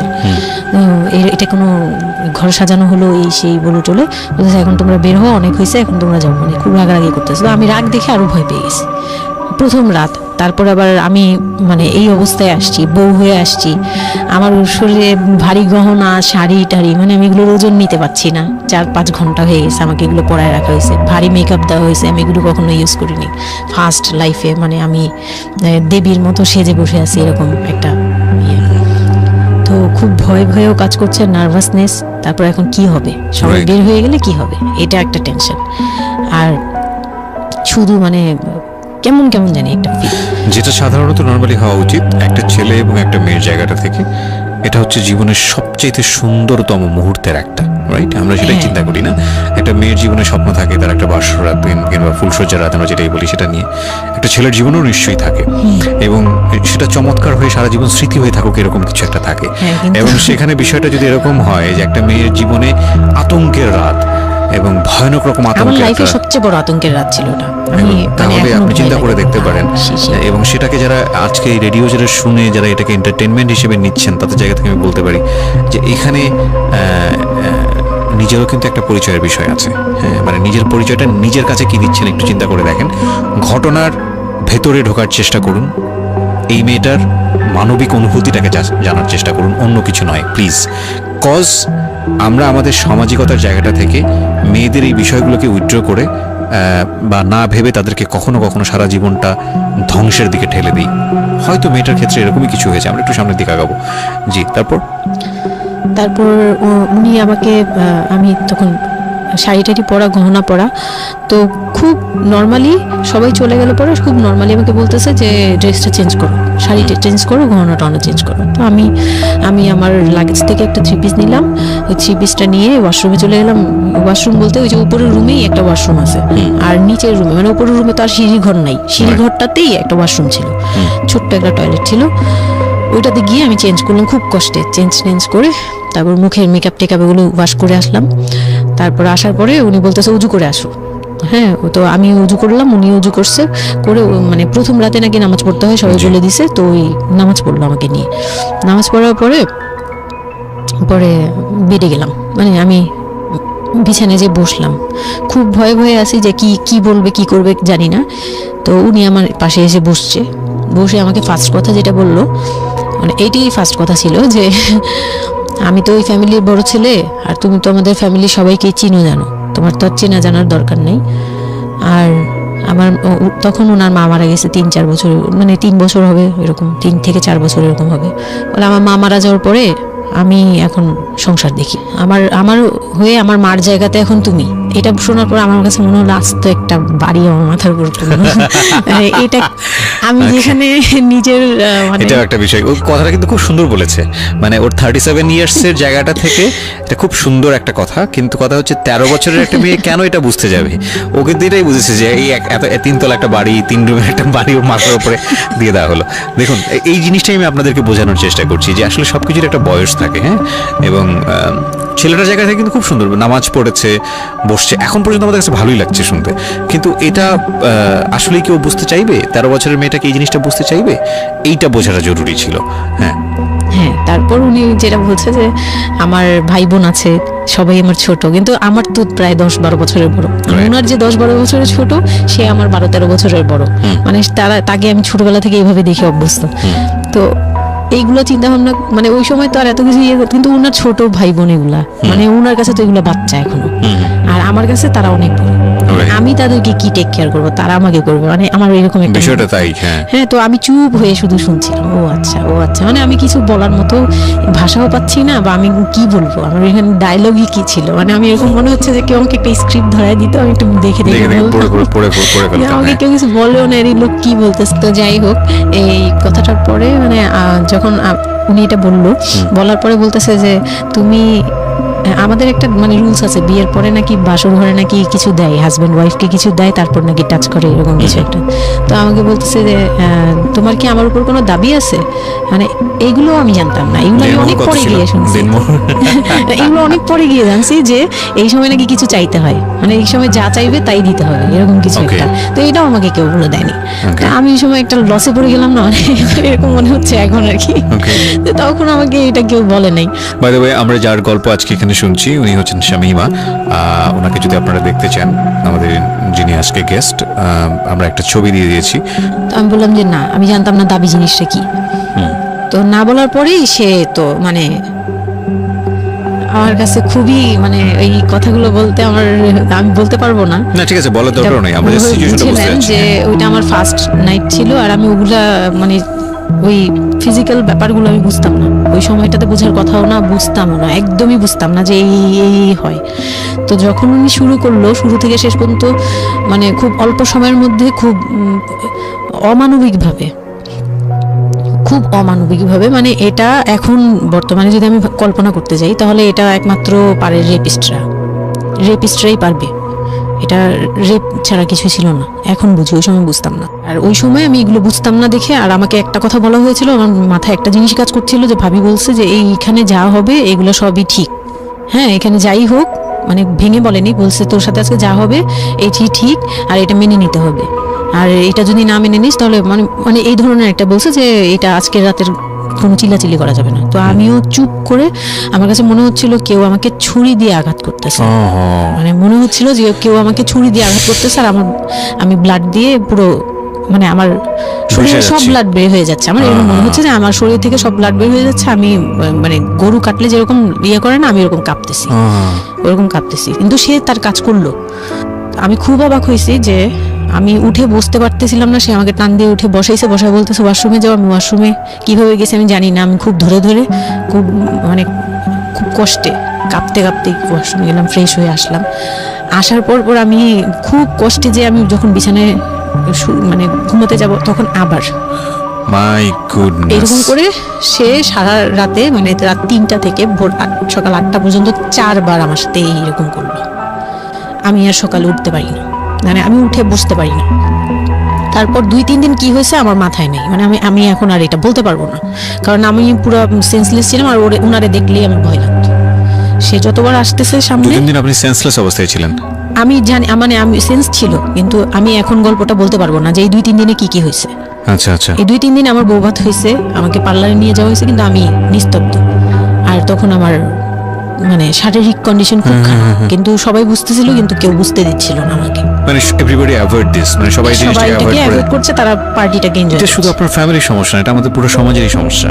এটা কিন্তু সমাজটাই আমার- অ্যাভয়েড করে। এবং আমার মনে আছে I face huge difficulty for the first time যখন আমি রেডিওতে এই ধরনের একটা, আমি নট আজকেই না প্রথম, আমি এটা এর আগে বিষয়গুলো খুব চ্যালেঞ্জ জায়গা থেকে আমি প্রচার করার চেষ্টা করেছিলাম। অ্যান্ড আই ফেস, এগুলো হয়তো আমার লিসনাররা কখনোই জানে না, আই ফেস হিউজ ডিফিকাল্টিস। যখন আমার প্রথম বইটা পাবলিশড হয় সেটা নিয়েও আমার একটা বড় ধরনের ডিফিকাল্টি ফেস করতে হয়েছে। একটা অদ্ভুত বিষয় হচ্ছে আমাদের সমাজে এই বিষয়গুলোকে আমরা অ্যাভয়েড করি, আমরা ঢেকে রাখতে চাই, আমরা মনে করি এটা একটা ট্যাবু, এটা সমাজে 8-10 জন মানুষের সামনে এটা নিয়ে আলোচনা করা যায় না। একটু চিন্তা করে দেখবেন আলোচনা করা যায় না এটা কোন অর্থে। যদি বিষয়টা নিয়ে সুড়সুড়ি দেওয়া হয়, যদি বিষয়টা নিয়ে এমনভাবে বলা হয় যে এটা এমনভাবে প্রেজেন্ট করা হচ্ছে যেটা একটা রগরগা বিষয়, এবং সেটা শুনে আরও কারোর মধ্যে এই ধরনের পাশবিক বা সে আসলে এন্টারটেনমেন্টের জায়গা থেকে নিয়ে এটাকে মজা হিসেবে নিল, বিষয়টা তখনই একটা প্রশ্ন আসে। কিন্তু যদি বিষয়টা লেসনের জায়গা থেকে আসে, এটা সামাজিক শিক্ষার জায়গা থেকে আসে, যে একটা পুরুষ সে 37 বছর বয়স, সেটা আমিও হতে পারি, আপনিও হতে পারি, বা যে ছেলেটা ওনার জীবনে এসছে সে তো হয়েছেই, যে তারা যেন কখনো এরকম অমানবিক না হয়। এবং নট অনলি দিস, একটা মেয়ে যখন 13 বছরে থাকে তাকে পরিবারের এত বড় সাপোর্টের জায়গা থেকে বাবা এত ভালোবাসতো, তার জায়গাটা থেকেও কোন একটা সাময়িক সমস্যার সমাধান করবার জন্য বা যাই হোক না কেন শেষ পর্যন্ত যে রাজি হয়েছে, এরকম এক ধরনের এটা তো জবাই করা আমি বলবো, যে একটা মেয়েকে শুধু শারীরিকভাবে হয়তো সে যেই প্রবলেমটা ফেস করেছে ওই রাতে সেটা হয়তো সে ধীরে ধীরে রিকভার করবে, কিন্তু সারা জীবনের জন্যে সে যে মেন্টালি ওই জিনিসটাকে ভয়ানক রকমভাবে একটা বাজে জায়গায় বাজেভাবে চিন্তা করা শুরু করলো মানুষের জৈবিক চাহিদার জায়গাটাতে, এটা তো একটা মানুষের থিঙ্কিংটাকে জবাই করে দেয়া, তাই না? এবং এইটা কত ভয়ানক রকমের অপরাধ, কত ভয়ানক রকমের ভুল। এবং আমাদের এই জায়গাটাতে আমাদের অনেক বেশি পরিমাণে বড় যারা আছি, সিনিয়র যারা আছি, তাদের বোঝা উচিত। প্রথম কথা হচ্ছে লিগেলি যদি আমি বলি তাহলে বিয়েটা বৈধ ছিল না, কারণ সরকার কিন্তু আমরা যতদূর জানি যে 18 নিচে বিয়ে দেওয়াকে পারমিট করে না। দ্বিতীয় কথা হচ্ছে যে মানসিকভাবে সে পরিপক্ক ছিল না। তৃতীয় কথা হচ্ছে যে যদিও বা বিয়েটা হলো তাহলে তাকে যে একটি প্রপার এডুকেশন দেয়া, যে এই বিষয়টা হচ্ছে এরকম, প্রপারভাবে বড় করা, প্রপারভাবে নার্সার করা, সেটার মারাত্মক রকমের অভাব ছিল। ঘটনা এখানে শেষ হয়ে যায় নাই, ঘটনা কিন্তু এখানে শুরু হলো। কারণ বাংলাদেশের অনেক মেয়ের জীবনে এরকম দুর্ধর্ষ রাত আসে, এবং এই রাতগুলো সারাটা জীবনের জন্যে তাকে বেদনার স্মৃতি, তাকে সারাটা জীবনের জন্য একটা ভয়ঙ্কর রকমের মোমেন্টের মধ্য দিয়ে নিয়ে যায়। আমরা এগুলো নিয়ে কথা বলতে পছন্দ করি না, আমরা এগুলো নিয়ে কথা বলি না, আমরা এগুলোকে নিয়ে কথা বলাটা একটা সামাজিক জায়গা থেকে ট্যাবু মনে করি। এই ট্যাবুর ধাক্কায় কত কত মেয়ের জীবন, কত কত মানুষের জীবন, কত কত সংসার জীবন নরকে পরিণত হয়েছে, সে খবর অনেকেই আমরা রাখি না, রাখার প্রয়োজন মনে করি না। But this is a very important issue, that's why I am discussing on this. Okay, বলুন আপনি। তারপর যেটা হচ্ছিল যে মানে ওই রাতের পর থেকে মানে ওই লোকটাকে আমার শুধুই দায়িত্ব মনে হয়েছে। মানে আমার কাছে মনে হতো যে এটা আমার দায়িত্ব, যে ওনার বাসায় আমার থাকতে হবে, আর ওনার সাথে থাকলে আমার এরকম করতে হবে। You feel like this, right? আপনি এই ঘটনা ঘটার পরে কি আপনি কারোর সাথে ডিসকাস করার সুযোগ পাননি যে না, আমি শুধু এরকম ক্লোজ কেউ ছিল না যে আপনার সাথে এরকম একটা বাজে ঘটনা ঘটছে, বা আপনি এটাকে রিকভার করতে পারছেন না মেন্টালি, বা আপনার সাথে যার বিয়ে হলো তাকেও বলতে পারছেন না যে আমার এইসব জিনিসগুলো? না, আমি উনাকে ভালোভাবে নিতেই পারছিলাম না। সোজা কথা, আমি উনার সাথে কোনো কিছু ডিসকাস করতাম না, বা অনেক পরে গিয়ে যখন ডিসকাস করেছি তখন উনি আমাকে উল্টাপাল্টা বুঝ দিয়েছে, মানে ওগুলো অনেক আমি পরের বলবো। সময়টাতে? হ্যাঁ, বাট ওটা ইট হ্যাপেন্স বলবো। রেগুলারলি, না র্যান্ডমলি এই জিনিসগুলো হয়ে যাচ্ছিল আপনার সঙ্গে? হ্যাঁ, প্রায় Okay. মাস থেকে 2-3 মাস এরকম হলো। তারপর মানে এটা আমি বলি যে প্রথম তো 4-5 দিন তো রেগুলার হলো। তারপর আমি আমার ব্লিডিং অফ হচ্ছিল না, আমার কন্টিনিউ হচ্ছিল ব্লিডিং। তো এক সময় যে ওই ব্লিডিং এর মধ্যেও তিনি অনেক বাজে ইয়ে করেছে। তো ওর পরে আমি বাসায় যেতে চাইলে বাসায় যেতে দিত না, এভাবে ইয়ে করে ফেললো। আর ফ্যামিলিগত যে ব্যাপারটা ছিল, যে আমার ফ্যামিলিতে তখন আমার আব্বু তো তখন একদম মানে ফিনান্সিয়ালি খুব উইক ছিল। তো বিয়ের পরে কিছু ফর্মালিটি থাকে, পুরান ঢাকার কিছু রুলস আছে যে বিয়ের পরে মেয়েদের প্রতি সপ্তাহে সপ্তাহে দেখতে যাওয়া, এটা সেটা পাঠানো, প্রতি সিজনে সিজনে এটা করা, এগুলো ব্যাপারে কেউ কনসার্ন ছিল না। মানে তখন মানে আমার ফ্যামিলির কেউ এরকম অ্যাক্টিভ ছিল না, মানে ছিল কিন্তু কেউ কেয়ার করেনি। তারপর হচ্ছে এরকম করে আমার সময়গুলো কাটতে লাগলো। তো সবচেয়ে বড় কথা হচ্ছে আমার যে হাজবেন্ড ছিল রিপন, উনি আমার বাবার দোকানে কাজ করতো একটা সময়। ওইটা হচ্ছে প্রায় আরো মানে আমার জন্মের সময় বা আমার জন্মেরও আগে। জি। হ্যাঁ, তখন নতুন নতুন আর কি কাজ শেখার জন্য আমার আব্বুর দোকানে ঢুকছে এরকম। তো আমার আব্বু তাকে ক্যাশ বুঝিয়ে দিয়েছিলেন নাকি, তখন নাকি ক্যাশ দিত। তো আমি একটু যখন 2-3 বছরের, তখন উনি দোকান থেকে বের হয়ে নিজে ব্যবসা দিয়েছে, ওখান থেকে তিনি ইমপ্রুভ করছে। তো ওখান থেকে শুরু।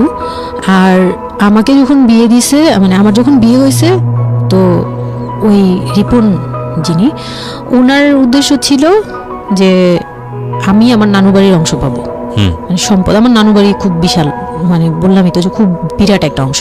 আর ওনাদের যে অংশটা ছিল সেটা অনেক আগেই নেওয়া হয়ে গেছে। আচ্ছা। মানে ওনার দাদা বাড়ি যেটাতে ওনারা ছিল 3 রুম, ওই যে ছোট ছোট 3টা রুম উপরে ওই বিল্ডিংটা তোলার পরে আমার মামা ওই অংশটা কেটে রাখছে, মানে আমার মামা রেখে দিয়েছে। আচ্ছা।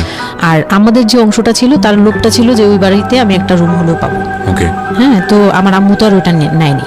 তো আমার হাজবেন্ডের ইয়েটা ছিল, টার্গেটটা ছিল যে ওই বাসায় একটা রুম হলেও পাবে।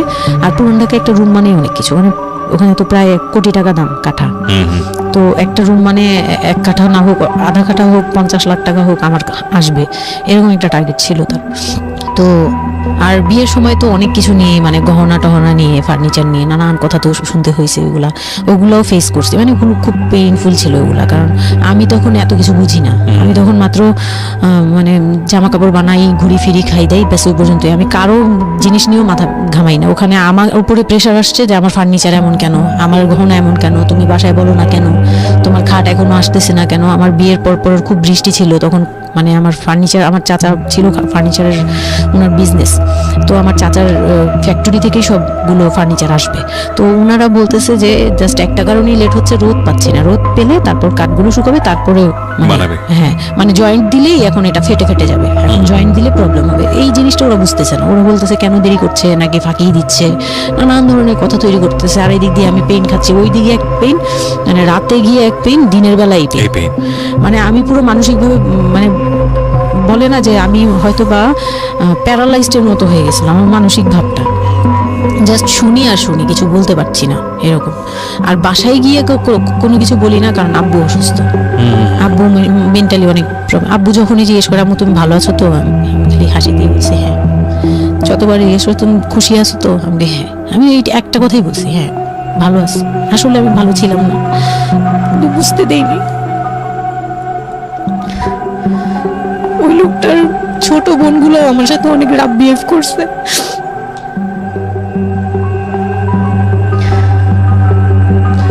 তো অনেক রুডলি আচরণ করেছে। আর ওনার যে ছোট ভাইটা ছিল, মানে আমার যে মেজো ভাই যেটা আর কি, ওনার আগে যেটা বিয়ে করেছে, তো ওনার ওয়াইফ ছিল আমার অনেক বছরের বড়, কারণ তাদের বিয়ে হয়েছিল 12 বছর আগে।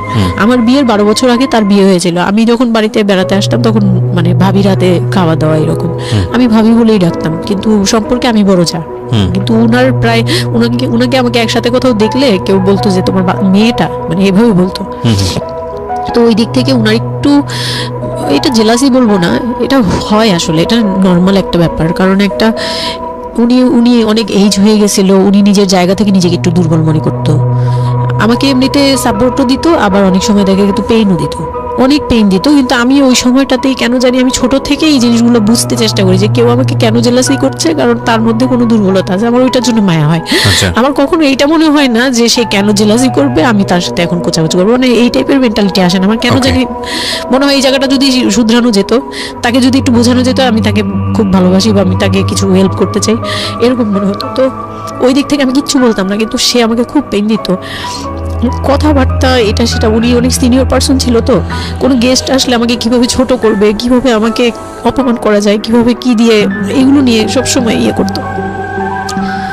ওই দিকগুলো খুব পেইনফুল ছিল। তো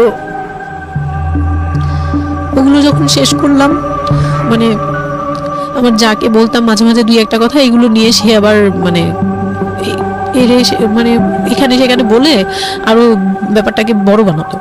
তো আমি তখন বুঝতাম না, এখন বুঝি। তো এর মাঝখানে হলো কি, আমি প্রেগনেন্ট হলাম। বিয়ের কয় মাস না পরে না, ঘটনা? বিয়ের 1.5 মাস পরে আমি হচ্ছে কক্সবাজার যাব। আচ্ছা। আমার হাজবেন্ড বলতেছে যে ঈদ চলে আসছে, তুমি ঈদের মধ্যে কিছু না নিয়ে আসো, ঈদের পরে আমরা কক্সবাজার যাই, এখানে কোনো খরচ টরচ যাতে আমাদের না হয়, হ্যাঁ, এই জন্য আমরা কিছু কিনবো না। আমি বলছি আচ্ছা ঠিক আছে। তো তখন হচ্ছে বসুন্ধরা সিটি মার্কেটটা হচ্ছে নতুন হয়েছে। জি। তো উনি বলতেছে আমরা বসুন্ধরা সিটিতে যাব শপিংয়ে, কিন্তু উনি যেটা বলতেছে যে আমার মানে বসুন্ধরা সিটিতে যাবে, কিন্তু আমাকে যে কিছু কিনে দিবে না এটা আমি জানতাম না। তো ওনার সাথে আমি গেলাম, প্রায় 20 থেকে 25 হাজার টাকা শপিং করলো। ওগুলা হচ্ছে সব ওনার বোন জামাই, বোনের বাচ্চা কাচ্চা, মানে ফ্যামিলির জন্য আর কি, ভাই বোন। আমিও পছন্দ করে করে কিনলাম সবার জন্যই যা যা লাগে। কেনাকাটার পরে আমি তো তখন ছোট মানুষ, তখন তো আমার 13-14 বছর বয়স। তো আমি কখনো এমন হয়নি যে আমি ঈদে জামা কাপড় নিইনি বা জামা কাপড় নতুন জামা কিনিনি, এরকম কখনোই হয়নি। তো ওইটা আমার বিয়ের ফার্স্ট ঈদ। তো আমার একটা শখ ছিল কি যে অন্তত একটা কটন ড্রেস হলো আমি পাবো, এরকম একটা ইয়ে ছিল আমার ভিতরে যে না, আমাকে কি আর না দিবে নাকি, বলছে দিবে না, হয়তো বা ভালো কিছু দিবে না, হয়তো নর্মাল কিছু হলেও আমাকে দিবে, ঈদে তো আর পুরনো জামা পরে থাকবো না। তো আমার এরকম ধারণা ছিল। ও পুরো শপিংটা শেষ করলো সারাদিনে, আমি রোজা রেখে পুরো শপিংটা করলাম খুব চয়েস করে করে। লাস্ট মোমেন্টে যে সে আমাকে নিয়ে চলে আসতেছে, যখন সে আমাকে নিয়ে রওনা দিল, মানে আমার মনটা খারাপ হয়ে গেল। আমি কিচ্ছু এটা বলিনি, বিয়ের প্রথম ঈদ। প্রথম ঈদ এটা। তো আমি কিচ্ছু বলিনি। সাচ এ ইডিয়েট, মানে নাথিং টু সে, মানে স্পিচলেস টোটালি। হ্যাঁ। পরে উনি কিচ্ছু কিনে দিল না আমাকে, তখন আমি না, মনটা খারাপ হলো আমার, কারণ স্বাভাবিক এটা। আমার এখনকার বয়স হলে হয়তো হাইড করতে পারতাম, আমি এখনো পারি না। সত্যি কথা বলতে আমি কখনোই নিজেকে হাইড করতে পারিনি, এখন তো তখন তো আরো পারতাম না। তো উনি আমাকে করলো কি যে আসার সময় বলতেছে যে একবারে নিচে, তখন বলতেছে তোমার কি মন খারাপ? আমি বলছি যে না, আমি তো কিছু নেই নাই, ঈদের দিন কি পরবো? তো বলতেছে তোমার তো অনেক ড্রেস নিয়ে আসছো, ওগুলা থেকেই পরো, ওগুলাই তো এখনো পুরোনো হয়নি, এখন দরকার কি আছে কেনার? বলে তারপরে চুড়ি দেখলো, চুড়ি দেখে আমাকে 2 মুঠ চুড়ি কিনে দিল 200 টাকা। এই ছিল আমার ঈদের, মানে ফার্স্ট অ্যান্ড লাস্ট, এইটাই ছিল আমার শপিং, আর কোনো কিচ্ছু কিনে দেয়নি সে আমাকে। তো বাসায় আসলাম, বাসায় আসার পরে তার ভাই বোনরা বলতেছে যে সবার জন্য কিনছেন, ওর জন্য কিছু নেন নাই। সে আমাকে, মানে তার ফ্যামিলি থেকে আমাকে সেভ করবে কি, সে আমাকে বরঞ্চ বলতেছে যে ওরে কি কিনে দিব, ওর বাসা থেকে আমারে কি দিছে যে আমি ওকে কিনে দিব। তখন আমি বুঝলাম যে ও আচ্ছা, সে কিনে দেয়নি। সে কিনে দেয়নি। হ্যাঁ। তো আমি আর বাসায় কিন্তু কিছু বলিনি বা বাসায় যাইও নাই এর মধ্যে। বাসা থেকে আসলে সামর্থ্য কি ছিল আপনার ফ্যামিলিকে, মানে কিনে দেওয়া হয়েছিল কি ঈদের প্রথম দিন জামাইকে কিছু কিনে দেওয়া বা এরকম কোনো কিছু? হ্যাঁ, এটা করেছিল চান রাতে, একবারে লাস্টের দিকে। আর আপনাদের শপিংটা হয়েছে তার আগে। তো সে এটা বলে ফেললো প্রায় 20 রোজার পরে এই ঘটনা আর কি। তো একবারে চাঁদ রাতের দিন আমার ভাই আর কি একটা পাঞ্জাবি গিফট করলো তাকে, আর সে আমাকে আর কিছুই দিল না। হ্যাঁ, সে ভাবতেছে যে আমি বুঝি বাসায় জানানোর পরে তখন এটা হ্যাঁ, তখন গিয়ে আরো খেপে গেল যে আমি নাকি বাসায় জানাইছি, তাকে ছোট করলাম এই জন্য। কিন্তু আসলে মানে সত্যি কথা বলতে যে আমি কিছুই বলি নাই, আমি আমার মুখ দিয়ে তখন কথাই আসতো না, আমি ম্যানেজ কি করব, আমার তো কিছুই মাথায় থাকতো না তখন। রাইট।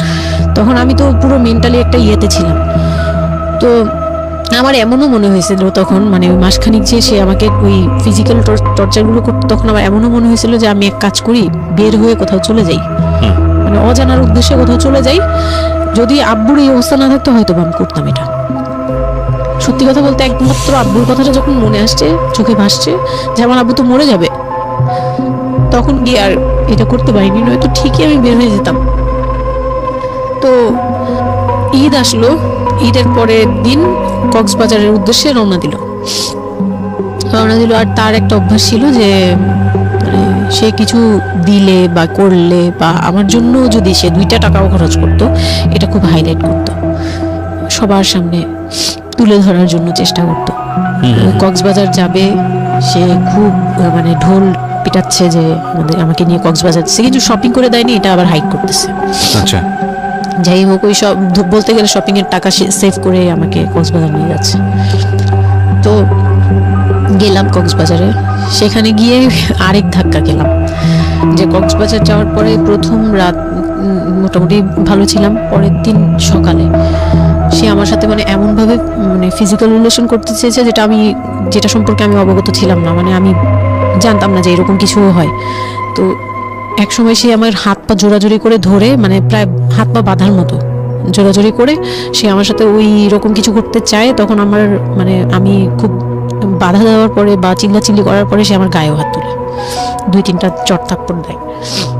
আপনাদের মধ্যে সম্পর্কের জায়গাটা কি আপনি তখনও কি ওনাকে আপনি করে বলতেন? হ্যাঁ, আমি এখনো স্টিল নাও। তার মানে বিষয়টা এরকম হয়ে গেছে যে ওই দূরত্বটা বিয়ের পরে ছিল, এবং সেই দূরত্ব থাকা অবস্থায় ও এই জিনিসগুলো প্র্যাকটিস করে যাচ্ছে ওর মতো করে। হ্যাঁ। এবং সেখানে যখন ও সাকসেসফুল হতে না পারছে, তখন সে আপনার গায়ে হাত তুলছে, তাই তো? হ্যাঁ, সেটাই। হ্যাঁ, তারপর? আর সবচেয়ে বড় কথা হচ্ছে সে তার জায়গাটা, সে তার চাওয়াগুলো সব পূরণ করতেছে, বাট আমার দিকটা দেখছে না। এবং সে যে শুধু আমার না, মানে সে মানুষটাই এমন, আগে বুঝি নেই, পরে অনেক ধীরে ধীরে গিয়ে পরে বুঝতে পারছেন। বুঝতে পেরেছি যে উনি সম্পূর্ণ মানুষটাই। সেলফ সেন্টার, মানে নিজের যেটা একদম অধিকার self, সেটা সে হ্যাঁ। আদায় করে নিবে, তার বাকিগুলো নিয়ে তার কোনো কে মাথা কি ব্যথা। হচ্ছে বা কার কি হচ্ছে এটা Okay, fine. দেখার বিষয় না, Okay, এটাই তারপর? মেন্টালিটি।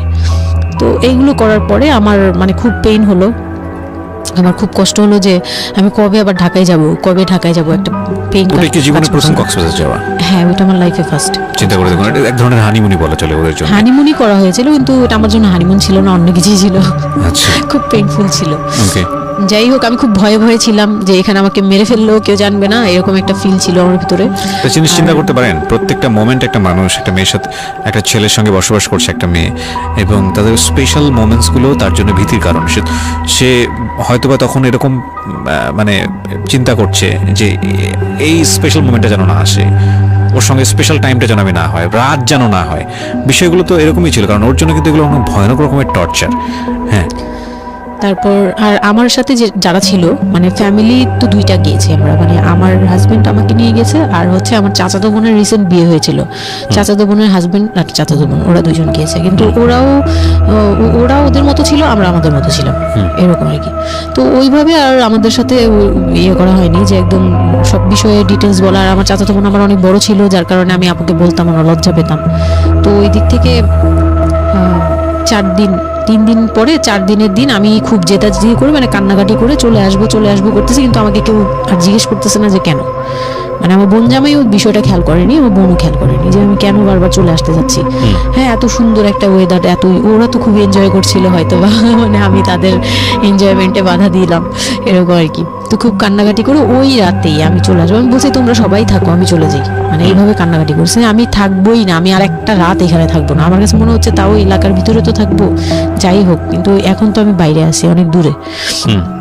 আমার কাছে এরকম মনে হচ্ছিল যে আমি যদি মরে যাই, আমি যদি যে কোনো সময় মারা যাবো, এরকম মনে হচ্ছিল। তো আমি ওই সময় বলাতে ওরা সবাই মিলে চলে আসছে, সবার মন খারাপ যে আমার জন্য চলে আসতে হলো তাদের। তো ঢাকায় আসলাম, ঢাকায় আসার পরে ঈদের ছুটির শেষে সে তার মতো করে বিজনেস করতেছে, আমি মতো ঘরে ছিলাম। 2-3 মাস গেল, কোরবানি ঈদ আসলো, প্রথম কোরবানি ঈদ। কোরবানি ঈদের সময় যেটা হলো সেটা হচ্ছে আমার মামার বাসা থেকে মাংস মানে কোরবানিদের যে মাংসটা পাঠায়, পুরান ঢাকার একটা ইয়ে আছে যে নতুন বিয়ে হলে বাবার বাড়ি থেকে রান পাঠানো হয়, একবারে পুরো একটা রান ধরে পাঠিয়ে দেয়, বাবার বাড়ি থেকে মেয়েদের পাঠায়, মানে কোটাকুটি নেই, রানী পাঠিয়ে দিতে হবে। একদম আস্ত আস্ত পাঠায়। এটা পুরান ঢাকার রেওয়াজি, একবারে যে কয়টা মেয়ে থাকবে ওই কয়টা রান বাসায় যাবে, মানে ওই রানগুলোর কেউ কাটতে পারবে না, একদম আস্ত পা ধরে দিয়ে দিবে একবারে। আচ্ছা আচ্ছা, ইন্টারেস্টিং তো। হ্যাঁ, এটা কিন্তু পুরান ঢাকার একটা রেওয়াজ, এখনো আছে। মানে কোরবানি হলেই সঙ্গে সঙ্গে রানটা যাবে মেয়ের বাসায়। আচ্ছা, মেয়ের বাসায় যেতেই হবে এটা। তো ওইরকম আমার মানে ওরা আশা করছিল যে আমার মামা এরকম করবে, কিন্তু আমার মামা তো প্রায় অনেক বড় গরু দেয়, আর একটা দেয় না, 2টা থেকে 3টা দেয়। তো ওনার নিজেরই আছে 3টা মেয়ে, 3 মেয়ের শ্বশুর বাড়িতে পাঠাতে হয় 3 রান। মানে এখন এক মেয়ের, বড় মেয়ের যে 20 বছর 22 বছর হয়ে গেছে বিয়ের, তারপরও পাঠাচ্ছে, প্রতিনিয়ত পাঠাতে হয়। তো ওই দিক থেকে আমি যদি এখন আরেকটা নিই, তাহলে উনি তো আরো কাউকে উকিল দিয়েছে, বা আরো কোনো মেয়ে আছে, মানে আমার উকিল দিয়েছে, আমার খালু দিয়েছে, আরেক খালু, আমার ওই খালা হচ্ছে আমার আম্মুর খালাতো বোন, মামাতো বোন, কিন্তু আমাদের বাসায় মানে আমার নানু বাড়িতে বড় হয়েছে দেখে আমার আম্মুর খুব ক্লোজ। তো ওই খালু আমাকে উকিল দিয়েছে। তো ওই দিন করলো কি, যে এই রান পাঠায়নি বলে, সেই রান পাঠায়নি ঠিকই, কিন্তু রানের যে উপরের অংশ মানে বড় একটা পিস আমার বাসায় পাঠানো হয়েছে আমার উদ্দেশ্যে, আর নামটা আমার লিখে দিয়েছে, আমার নাম লেখা এটা পাঠিয়েছে। তো ওই মাংসটা রেখে যখন চলে গেছে না আমার ভাই, তার ছোট বোন, আমি তখন মানে দেখলাম যে মানুষ কতটা হিংস্র হলে পরে এরকম ফেস হয়। আমি তো চুপ করে বসে আছি, আমি কিছুই মাথায় নেই যে এটা নিয়ে যে কি হবে, আমি বুঝিই নেই বিষয়টা। সে মাংসটা ধরে রাস্তায় ফেলে দিছে ঈদের দিন রাস্তায় ফেলে, এই মাংসে কেন ওর নাম লেখা থাকবে? তাহলে এই যে আমরা কি, আমরাও তো ভাগ্নি, মানে আমরাও ভাগ্নি, আমাদের বাড়িতে আমার মাংস আসছে, ওর নাম দিয়ে আসছে, তাহলে রান আসলো না কেন? দোষ হয়ে গেছে, এটা খুব বড় অন্যায় হয়ে গেছে। ভয়ানক। আমি ভয়ানক বলছি কারণে যে আমাদের সমাজে কিছু কালচার আছে যেগুলো আসলে মেয়ের বাড়ি থেকে পূরণ করা হয়, ধরে নেওয়া হয়, বা ছেলের বাড়ি থেকেও। সেটা পাঠ্য বইয়ে তো থাকে না এগুলা, মানে কালচারে আছে, এগুলো শুনতে ভালো লাগে, কিন্তু প্র্যাকটিসের জায়গা থেকে যদি এটা অত্যাবশ্যকীয় নিয়ম হয়ে যায়, কখনো কখনো যেটা কতটা ভয়ানক পেইনফুল হয়। কান্ট ইউ এভার ইমাজিন যে বাবার সামর্থ্য নাই, তারপরে তাকে চিন্তা করতে হচ্ছে যে আমার মেয়ের বাড়িতে একটা রান পাঠাতে হবে, আমার কোরবানি দেওয়ার সামর্থ্য নাই, এই রান পাঠানোর জন্য আমাকে কোরবানি দিতে হচ্ছে। মানে আমাদের এই ব্যাড প্র্যাকটিসগুলা কতটা ভয়ানক হয়ে গেছে আমাদের সমাজে, এবং ইনফ্যাক্ট এগুলো নিয়ে কেউ কখনো কথা বলে না। এগুলো নিয়ে কথা বলা উচিত। একটা মানুষ, একটা সোসাইটি চেঞ্জ হবে কিভাবে, একটা মানে পুরো কমিউনিটি চেঞ্জ হবে কিভাবে, একটা রাষ্ট্র চেঞ্জ হবে কিভাবে, এই ছোট ছোট আমরা তো সব জায়গাতেই পয়জনাস। এই ছোট ছোট বিষয়গুলো যদি চেঞ্জ না হয়, আমরা যে এত ডিগ্রি নিচ্ছি, প্রতি বছর পিএইচডি, বুড়ি পিএইচডি বের হচ্ছে, ডক্টরেট, হ্যাঁ, আমাদের বিশ্ববিদ্যালয়ে ভরে যাচ্ছে, আমাদের ছেলেমেয়েরা গোল্ডেন A+, আমাদের পাশের হার বাড়ছে, কিন্তু এই সব যে মানে খোরা কালচার, ল্যাংড়া টাইপের কালচার, এগুলোর যে পরিবর্তন হচ্ছে না, বা এগুলো নিয়ে যে কেউ কখনো কোনো কথা বলে না, এগুলো নিয়ে না পত্রপত্রিকায় কথা হয়, না কোনো মিডিয়াতে কথা হয়, অথচ এগুলো আমাদের জীবনটাকে পঙ্গু করে দিচ্ছে, এবং এগুলো নিয়ে কেউ কখনো কথা বলে না। আমরা যৌতুক নিয়ে কথা বলি, এবং যৌতুক একটা ঘাতক ব্যাধি, আমরা যৌতুক মোকাবেলা করতে পেরেছি, কিন্তু এই কালচারের মধ্যে যে যৌতুক ঢুকে বসে আছে, সেটা নিয়ে আমরা কেউ কখনো কথা বলি না, এবং এগুলো নিয়ে কথা বলা উচিত। নইলে আমরা আসলে কিওর হব কিভাবে? আমরা যে বলি যে আমাদেরকে শুদ্ধ হতে হবে, আমরা মানুষ হিসেবে ভালো হতে হবে, বাট হাউ? আমাদের তো রন্ধ্রে প্রবলেম। সো প্রবলেম বলা উচিত, অ্যাটলিস্ট কাউকে না কাউকে তো স্পিক আউট করতে হবে, এবং স্পিক আউট করলে তাহলে এই প্রবলেমগুলো সামনে আসবে, এবং সামনে আসলে এগুলো নিয়ে কিওর নিয়েও মানুষ কথাবার্তা বলবে। আমি তো জীবনে কোনোদিন শুনিও নাই, আমি জানি না পুরান ঢাকার এই কালচার যে মেয়ের বাড়িতে রান পাঠাতে হয়, এটা এখনো আছে, এবং এটা নিয়ে মোটামুটি মারামারি বাঁধার মতো অবস্থা। হ্যাঁ, এটা নিয়ে মানে এটা কোনোভাবেই মিস করা যাবে না, এরকম অবস্থা। তো আমার বাসায় কিন্তু রান আসছে, আমার বাসায় পরে রান আসছে। ওকে, ওইটা ছিল ঈদের দিন। হ্যাঁ, ঈদের দিন তারা আমাকে খুব ব্যাডলি কথা শুনিয়েছে, আমাকে সামনে বসিয়ে রেখে, মানে 4-5 ভাই বোন একসাথে বসে যেরকম মিটিং, মনে হয় আমি অনেক বড় একটা পাপ করে ফেলছি তার ভাইয়ের কাছে বিয়ে হয়ে। আমার পাপ হয়েছে যে আমি নাকি তার ভাইকে কিভাবে ভুলিয়ে ভালিয়ে, আমি তখন ভুলাবো কি, আমার তো ভুলানোর প্রশ্নই আসে না। আমি তখন মনে মনে মানে হাসিও পাচ্ছে, আমি অবাক হচ্ছি যে এগুলো কি বলতেছে, আমি নাকি তাদের ভাইকে হাত করেছি, এই টাইপের কি কথা বলতে, মানে আমি এখন বলতে পারবো না বুঝিয়ে। তো এগুলো বলছে, তো আমার কাছে খুব মনে হচ্ছে যে আমি কান্না করতেছি, খুব কান্না করছিলাম। তো কান্না টান্না করার পরে আমার যে হাজবেন্ড ছিল, সে কেমন একটা লোক যে সে এটাও বললো না যে মাংসটা তুলে নিয়ে আসি। এটা তো একটা মানে বলতে গেলে কোরবানি দেওয়া হয়। বাই দ্য ওয়ে, আপনার শ্বশুর বেঁচে ছিল না? না, আমার শ্বশুর শাশুড়ি দুজনেই মারা গিয়েছে। তো তার মানে ওই পরিবারের মূল হর্তাকর্তা হচ্ছে আপনার হাজবেন্ডই? হ্যাঁ। আচ্ছা। তো তখন সে ওই মাংসটা নিয়ে আসলো না, ভাই বোন ফেলে দিছে, সেও তাদের সাথে তাল মিলাচ্ছে, কিন্তু আবার আমাকে সরাসরি কিছু বলছে না। কুকুর খাওয়ার দরকার, কারণ পুরান ঢাকায় তো কুকুর ঠুকুরের অভাব নেই রাস্তাঘাটে, আমি যেটা দেখি। না, ওইগুলির ভিতরে নাই, ছিল না। ওইগুলিতে ছিল না, থাকলে হয়তো। আর এগুলো করলে তো আপনাদের যে কালচারটা, সেটা হচ্ছে পুরান ঢাকায় একটা জিনিস খুব ভালো লাগে, একটা ফ্যামিলির খবর একটা ফ্যামিলি জানে, যে এই ফ্যামিলি পরিবারে কি হচ্ছে, এই পরিবারে কি হচ্ছে। আশপাশে তো খুব মানে ওরা তো খুব লাগানো বাড়ি ঘর, তো সবাই শুনে, এক দেয়াল দুই বাড়ি। তার মানে এগুলো নিয়ে কত কানাঘুষো তো হচ্ছিল নিশ্চয়ই। পুরো এলাকা, আমি যে কি পরিমাণ মানে লজ্জা, মানে অনুতাপ আমাকে মানে এমন বানিয়ে ফেলছে যে আমি ওই বাড়িতে শুধু। ক্লাস 9-এ পড়ো একটা মেয়ে, যেখানে তার মানে রঙিন স্বপ্ন নিয়ে ডানা মেলে বাঁচার কথা, এবং ঢাকাতে বড় হয় একটা মেয়ে। ক্যান ইউ এভার ইমাজিন সেই মেয়েটার ঈদের সময় আমরা সাধারণত দেখি যে সকালে একটা ড্রেস পরবে, দুপুরে একটা পরবে, রাতে একটা পরবে, বান্ধবীদের সঙ্গে ঘুরে বেড়াবে, এবং মানে পাংখা যেটাকে বলে ওইরকম একটা এইজ। সেই সময়টাতে তার মাংস নিয়ে টানাটানি শুরু হয়েছে, এবং তার বাড়িতে মাংস আসলো কিনা সেটা নিয়ে টানাটানি শুরু হয়েছে, এবং সে মহল্লায় বের হতে পারছে না নিজের মুখ, এবং এভরি নাইট তার উপর ফিজিক্যাল টর্চার।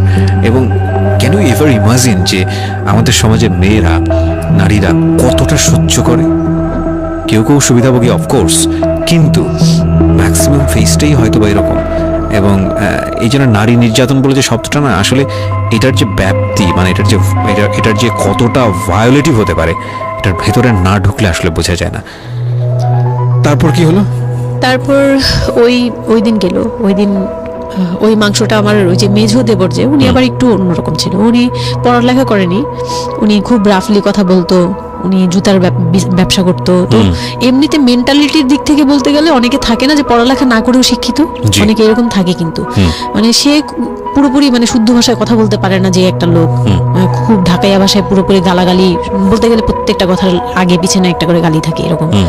কিন্তু তারপরেও না, তার মেন্টালিটি আমার ভালো লাগতো। ইভেন নাও আমি এখনো চিন্তা করি যে আমার ওই ভাইয়া অনেক ভালো, হ্যাঁ, ওই দিক থেকে। তো উনি এসে এরকম দেখে বাসায় মাংসটা নিয়ে এসে রেখে তারপর খুব গালাগালি করে, খুব বাজেভাবে ভাই বোনদের বললো যে তোরা আসলে মানুষই না, তোরা মানুষ হইলে এই ধরনের এই সিচুয়েশনটা ক্রিয়েট করতি না। মানে উনি ওনার মতো করে বলছে, গালাগালি করে, যে এইরকম মানুষ করে, তোরা কি ছোট লোক, জীবনে কি কখনো এগুলি দেখোস নাই, বা এগুলো কি কখনো খাস নাই, বা এখনো কি পাস না? এরকম করার কি আছে? ওর বাসা থেকে আসলে খাবি? এরকম মানে এইভাবে খুব বাজে বাজে 2-4টা কথা বলছে। তারপর তারা গিয়ে ঠান্ডা হয়েছে, আর আমার বলতেছে তুমি এখানে বসে বসে ওদের দৃশ্য দেখতেছো কেন, তুমি উপরে যাও। তখন তার বোর্ড আবার একটু জেলাস হলো যে আমার প্রতি তার কেন মানে ওই দিক থেকে আবার মানে ওইটা ওইভাবে দেখলো না যে ভাই হিসেবে বোনকে সেভ করলো, এরকম না। আমি কিন্তু এইভাবে নিয়েছি যে মনে হচ্ছিল যে আমার বড় ভাই, এটা ওদের ভাই না, আমারই বড় ভাই, আমাকে সেভ করলো। আমার কাছে এত ভালো লাগছে, আমি কিছু হলেই বলতাম ভাইয়ারে, যে বলতাম ভাইয়া দেখেন না আমার সাথে এটা বলতেছে, সাথে সাথে নেমে এই কে ওরে গালাগালি করছে, উনি তো গালাগালি শুরু করে দেয়, আর উনারা সবাই ভয় পেত। মানে আমার হাজবেন্ড ভাই বোনের সাথে তাল মিলাতো, আর উনি ছিল একটু ডিফারেন্ট। তো কিছু হলেই উনি বাসায় আসার অপেক্ষায় থাকতাম, উনি আসলে উনারে বলবো। একদম সিঁড়ি দিয়ে ওঠার সময়, নামার সময়, ভাইয়া আজকে আমার না এটা বলছে, এই সাথে সাথে ভালো হলে, মানে উনি মোটামুটি আমাকে সেফ রাখতো। আর ছোট যে দেবরটা ছিল, ও হচ্ছে একদম কোনো কথাই বলে না, চুপচাপ, ইয়েস নো কিছুই বলে না, চুপচাপ। সে আবার ছিল স্কুল টিচার, ওই পুরো ফ্যামিলিতে ওই এডুকেটেড ছিল, মাস্টার্স কমপ্লিট করা আর কি। ও একটা খুব ভালো সাইড বেছে নিয়েছে যে কথা বলে এখানে লাভ হবে না। না, হ্যাঁ, সে একদম চুপ, নিরপেক্ষ। কারণ তাদের সাথে বলতে গেলে ভাই বোনের সাথে দ্বন্দ্ব হবে, আমার সাপোর্টে যেতে গেলে একটা বাজে কিছু ক্রিয়েট হবে, আবার আমাকে বকা দিতে গেলে এটা অন্যায় হবে, সে ওটা বুঝতো। মানে আমি যা সবকিছু মিলে যেটা দেখলাম যে এটার জন্যই সে চুপচাপ থাকতো। তো মানে উকিল মা যে ছিলেন আমার খালা, উনি কোরবানি দিয়ে পরের দিন রান পাঠাইছে। পরে রান পাঠানোর পরে আমার ওই যে মেজো দেবর যে ছিলেন, তিনি তো আরেকটা দিল, মানে আরেক ধোলাই দিল সবাইকে, ছোট লোক।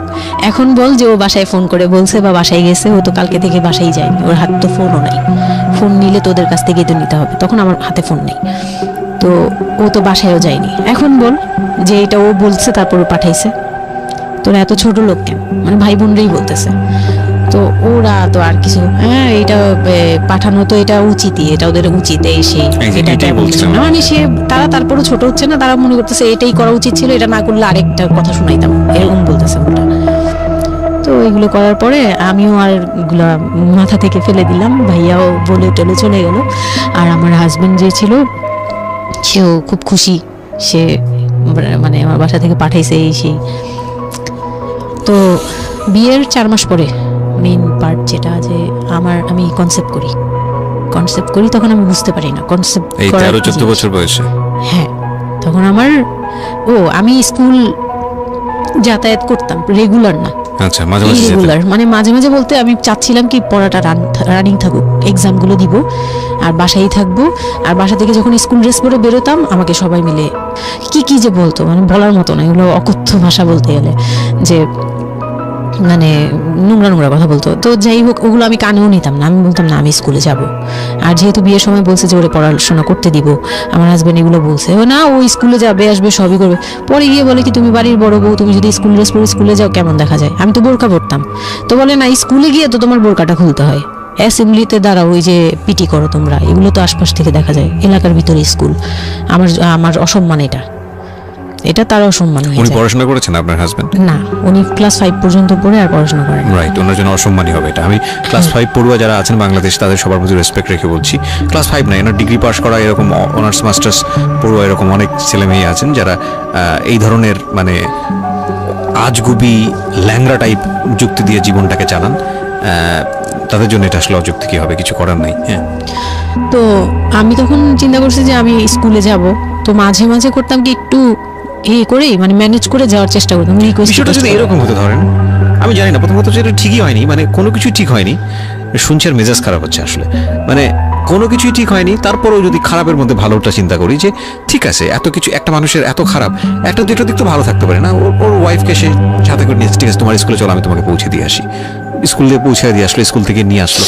কিছু জিনিস হয়তো ওনার আত্মসম্মানে লাগবে, যেহেতু উনি বেশি দূর পর্যন্ত লেখাপড়া করেনি, উনি কালচারের সাথে অভ্যস্ত না, এতটুকু হলেও তো ও নিজের মনটাকে বুঝতে দিতে পারতো যে না, আমার হাজবেন্ড আমাকে কেয়ার করে। মানে স্টুপিডিটির আর কেউ নেই, লিমিটলেস স্টুপিডিটি যাকে বলে। তুমি অ্যাসেম্বলিতে দাঁড়াবে, সেখানে তোমার লেখাপড়া বন্ধ, বদমাইশ। তারপর স্কুল বন্ধ করে দিল। না, তখন আমি কনসেপ্ট করি, আমি বুঝতে পারিনি, আমার তখন টেস্ট পরীক্ষা চলছে স্কুলে। তো পরীক্ষা দিতে দিতে আমার মানে শারীরিক পরিবর্তন খেয়াল করলাম, যে আমার বমি লাগতেছে খুব, মানে বইয়ের দিকে তাকাতে পারছি না, খাতার দিকে তাকাতে মানে মাথা কেমন করতেছে। তখন ক্লাস 9-এ। তখন আপনি জানেন না আপনি কনসিভ করেছেন? না, তখন মানে এইটা সিম্পটম ফার্স্ট।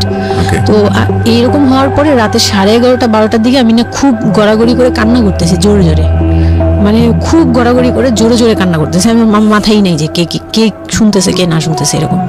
তো এটা দেখে তার বোন, যেটা বিয়ে হয়ে গেছে, সে আবার ছিল বাসায়। তো সে দেখে বলতেছে, সে আবার মানে খারাপ লাগছে তার কাছে, বলে চলো এক্ষুনি তোমার নিয়ে হসপিটালে যাব। হ্যাঁ, ওর কি হইলো হঠাৎ করে, কি খাইছিলা তুমি, কি উল্টাপাল্টা কিছু খাইছো কি না? সেই বলছি না, আমার কেন জানি অনেক পেট ব্যথা করতে, আমি পারতেছি না সহ্য করতে, পেট জ্বলতেছে আমার খুব। তো নিয়ে গেল ডাক্তারের কাছে। তখন ডাক্তার আমার নার্ভস দেখে বললো যে she is pregnant. But 100% confirm করতে পারবেন আল্ট্রাসাউন্ড না, এমনিতে তবে উনি আর কি উনার মতো করে বলছে। আচ্ছা, আর তখন টেস্ট দিল একটা, যে রাতে নিয়ে যান, ইউরিন টেস্ট টাইপের একটা কিছু বাসায় করা যায়, ওই টাইপের একটা টেস্ট দিল। তো ওইটাই করলাম। বাসায় এসে করার পরে পজিটিভ আসছে, যেভাবে বলছে ওইভাবে করছি, করার পরে পজিটিভ আসছে। How do you feel? Positive আসার পরে মানে আমার কাছে যেটা মনে হচ্ছিল যে আমি মানে এতটা খুশি হয়েছি। আমি কিন্তু বিয়ে নিয়েও খুশি না, আমার মনে হচ্ছে এটাই আমার অ্যাচিভমেন্ট লাইফের।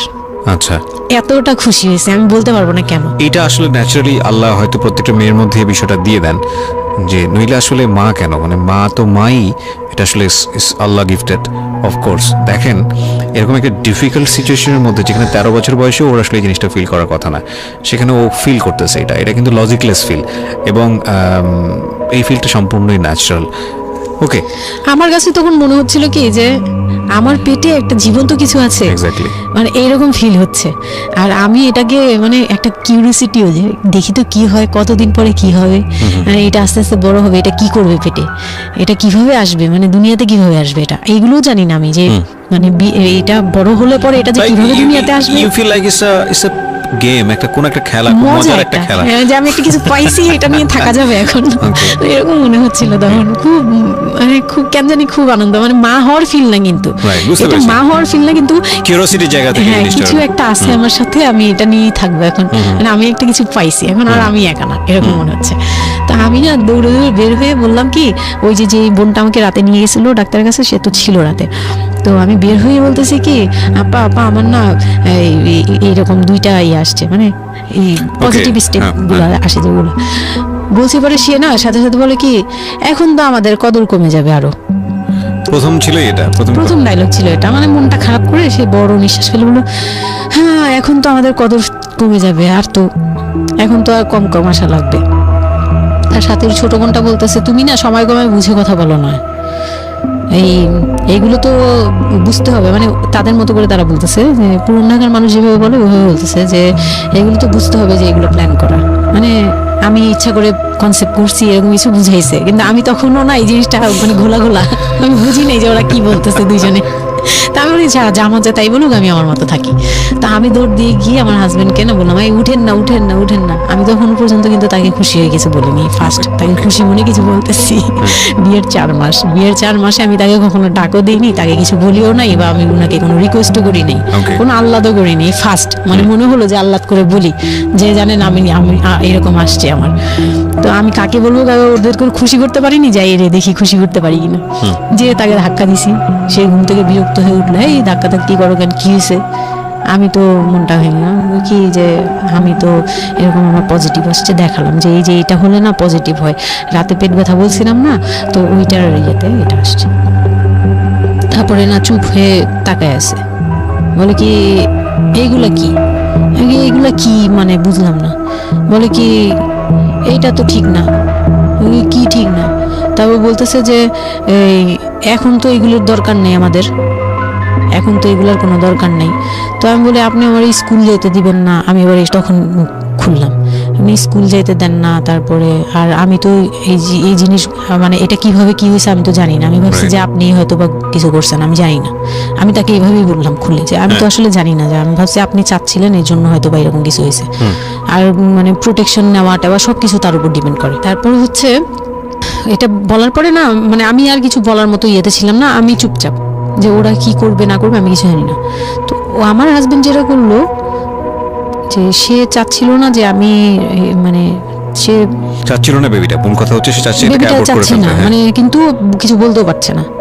আমি এবার বাসায়ও বলছি, বাসায় সবাইও খুব চিন্তিত আমার এইটুক বয়সে আমি কিভাবে কি করব।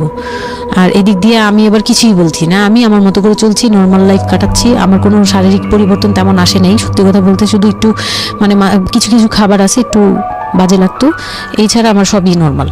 আমি নর্মাল ওয়েতেই আমি ওই ওষুধ খাচ্ছি রেগুলার, আর হাঁটা চলা করতেছি, লাফালাফি সিঁড়ি বাওয়া কোনো কিছুতেই আমার ইয়ে নেই, যেটা আছে আছে। ডাক্তার থেকেও কোনো ধরনের কোনো কন্ডিশন দেয়নি? না, ডাক্তার দিয়েছে, ডাক্তার ওই যে 2-1টা ওষুধ দিয়েছে। প্রথম কথা হচ্ছে ডাক্তার থেকে যে বাক্যটা আসলে ছিল যে এই 13 বছরের মেয়ের সাথে এটা কিভাবে হলো? ও ডাক্তার, হ্যাঁ, তখন যখন ফার্স্টে ওই দেখলো, তো উনি বললো যে এটা তো আসলে নষ্ট করাটা ওর জন্য রিস্ক। এক্স্যাক্টলি, এটা মানে সব দিক বলতেছে থেকে যে তো রিস্ক। ডাক্তার যেটা বললো, যে জাফর ইকবাল আমার বাসার পাশেই ছিল উনি, তো উনি আমাকে যেটা বললো যে এই মেয়ের মানে রাখাটাও যেমন রিস্ক, ফেলে দেওয়াটা, আর যেহেতু মানে আল্লাহকে তো সবাই বিশ্বাস করি, তো বলতেছে যে যেহেতু আল্লাহ চাচ্ছে, যেহেতু এসেই পড়ছে, এটাকে নিয়ে আমরা মাতাবুরি না করি, যেহেতু রাখাও রিস্ক ফেলে দেওয়াও রিস্ক, তো রাখুক। না এটা যাই হোক, এইভাবে আল্লাহকে নিয়ে এইভাবে বলা যাবে বলছে। না, এমন বলছে, ভুল বলেছে। না উনি বলছে আর কি, প্রথম হচ্ছে এইভাবে, আল্লাহ যে তো থাক এইভাবে- ঠিক আছে, যদি যদি ভাগ্যে থেকে থাকে তাহলে হবে, আর এই বয়সে হয়, কিন্তু এত অল্প বয়সে নেওয়াটা ঠিক না, উনিও এটা বলছে। তো ওইভাবে ইয়ে করার পরে তো আমি তো রাখছি ঠিকই, কিন্তু আমি তো মানে ওই সময়টা তো ভালোই গেছে, বাচ্চাটা হওয়ার পরে তো আমি বুঝতে পারছি যে আসলে এই জিনিসটা যে আমার পুরো কত বড় একটা ইয়ে ছিল। এখন দেখো আপনার হাজবেন্ড হ্যাপি না, সে চিন্তিত বিষয়টা নিয়ে, চিন্তিত। তারপরে কি হলো? তারপরে থেকে তার মধ্যে আমার মধ্যে একটা বিরাট গ্যাপ তৈরি হলো, সে আমার সাথে মানে টোটালি মিশে না। ওকে, ওই সময় থেকে যখন শুনলো রাতে 3টা-4টা বাজে আসে বাসায়, তার মধ্যে একদম পুরো চেঞ্জিং চলে আসলো হঠাৎ করেই। হঠাৎ করে। ওকে, কি কারণে জানি না, মানে আমি নিজেও জানি না আমার কি ভুল ছিল বা কি, আমি নিজেও বুঝছিলাম না তখন। ওই সময় একদিন আসলো রাতে 3:30 না 3টার দিকে, হ্যাঁ 3টার পরে আর কি আসছে, আসার পরে আমি ওই দিন খুব খেপলাম যে প্রত্যেক রাতে আমি একটা অসুস্থ মানুষ, আমি রাত জেগে আপনার জন্য খুব ভাত নিয়ে স্বাভাবিক, বসে থাকি, খুব স্বাভাবিক। আপনি প্রত্যেক রাতে এরকম লেট করে আসেন, আমাকে গেট খুলে দিতে হয়, আমি ঘুম থেকে উঠেও গেট খুললে আমার খুব কষ্ট হয়, সিঁড়িটা বেয়ে নেমে আমার গেটটা খুলতে হয়, আমার ভয়ও লাগে, আমি কখনো বাসায় একা থাকিনি। ওই প্রথম মানে আমাকে সে চুলে ধরে সে টেনে ও সিঁড়ি দিয়ে নামাইছে, মানে নামায় সে আমাকে বের করে দিবে এখনই। হ্যাঁ, এত বড় হয়ে গেছে, সাহস হয়ে গেছে, এক্ষুনি বাসা থেকে বের হও। সে কিন্তু নেশাও করেনি, কিচ্ছু না, সুস্থ একটা মানুষ এরকম করতেছে। তো তার ভাই বোনগুলো এসে বলতেছে আপনি কি মানুষজন কি বলবে, তারা মানুষজনের চিন্তা করতেছে, কিন্তু আমার যে টর্চার হচ্ছে এটা বলতেছে না। এইটা আরেকটা বিষয়, এই যে এগুলো বিষয় আসলে না আমার মেজাজ খুব খারাপ হয়ে যায়। যাই হোক, আপনি যদি আনছেন, আমি খুব সেন্সিটিভ একটা বিষয় একটু কথা বলতে চাই। হ্যাঁ, sure. সেটা হচ্ছে এই যে আপনারা যত মানুষজন চিন্তা করেন নিজের ঘরের ভিতরে একটা মানুষ ঠিক নাই, এটা আমি আপনাদের কথা বলছি না, এটা বাংলাদেশের সামাজিক অবস্থার চিত্র। সেটা হচ্ছে আমরা নিজের ঘরের মধ্যে অনেক সময় দেখা যায় যে আপনারা যখন ঘরের মধ্যে একটা বিপদে পড়েন, আপনার চারপাশের লোকজনকে এসে আপনার সেটা সলভ করে। তো ফার্স্ট আপনি ঘরের কথা আগে চিন্তা করেন, আপনার মেয়ে কীভাবে ভালো থাকবে সেটার কথা চিন্তা করেন, আপনার ছেলেটা কীভাবে ভালো থাকবে সেই কথাটা চিন্তা করেন। এতে যদি আপনার দুর্নাম হয়ও কিছুটা, সেটা আপনার ওভারলুক করা উচিত। বরং আপনি যাদের কথা চিন্তা করে এই ছেলে মেয়েদের প্রতি খারাপ আচরণ করতেছেন, আপনার ছেলে মেয়ে খারাপ থাকার কারণে একটা সময় গিয়ে সেটা আউটব্রাস্ট হবেই। যেই মান সম্মানের কথা আপনি চিন্তা করতেছেন, সেই মান সম্মান আরও বেশি পরিমাণে ক্ষতিগ্রস্ত হবে।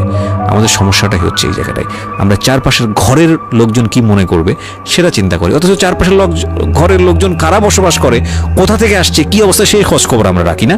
কিন্তু আমাদের মান ইজ্জত তাদের হাতে। স্টুপিড মানে ফিলসফি নিয়ে আমরা আমাদের সোসাইটিতে চলি। It's a very important thing, এবং এগুলোর পরিবর্তন হওয়া উচিত। তো তারপরে কি হলো?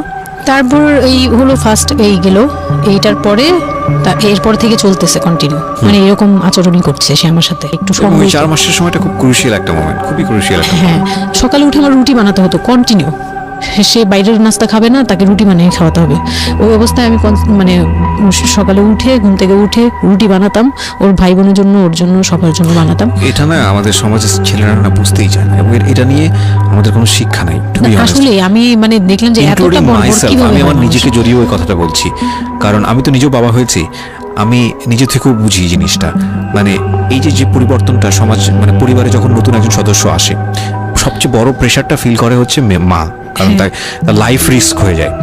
কিন্তু এখানে বাবার যে দায়িত্বটা, খুব মজার বিষয় হচ্ছে, আমি আমার নিজের এক্সপিরিয়েন্সের জায়গা থেকেই বলতেছি, যে বাবার দায়িত্বের জায়গাটা বোঝা শুরু হয় সন্তান দুনিয়াতে আসার পর থেকে, এবং তাও ইমিডিয়েটলি আসে না।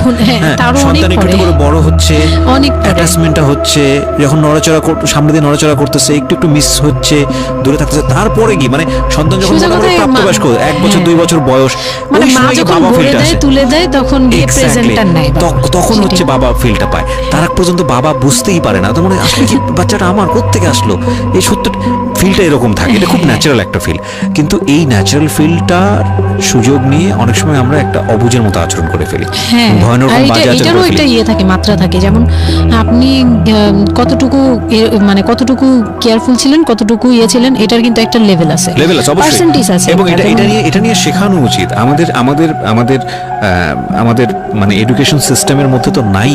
এবং আমরা জানি না, ম্যারেজ কাউন্সিলিং বলে অনেক একটা বিষয় আছে, এগুলো তো আমাদের প্র্যাকটিসে নাই, কোনোভাবে নাই। এগুলো তো আমাদের কাছে মনে হয় যে বিলাসিতা, এবং আমাদের রাইট। এবং বাবা যিনি, একটা হচ্ছে যে মা হওয়ার একটা প্রিপারেশন দরকার আছে, মেন্টাল প্রিপারেশন, একটা বাবা হওয়ার জন্য একটা মেন্টাল প্রিপারেশন দরকার আছে।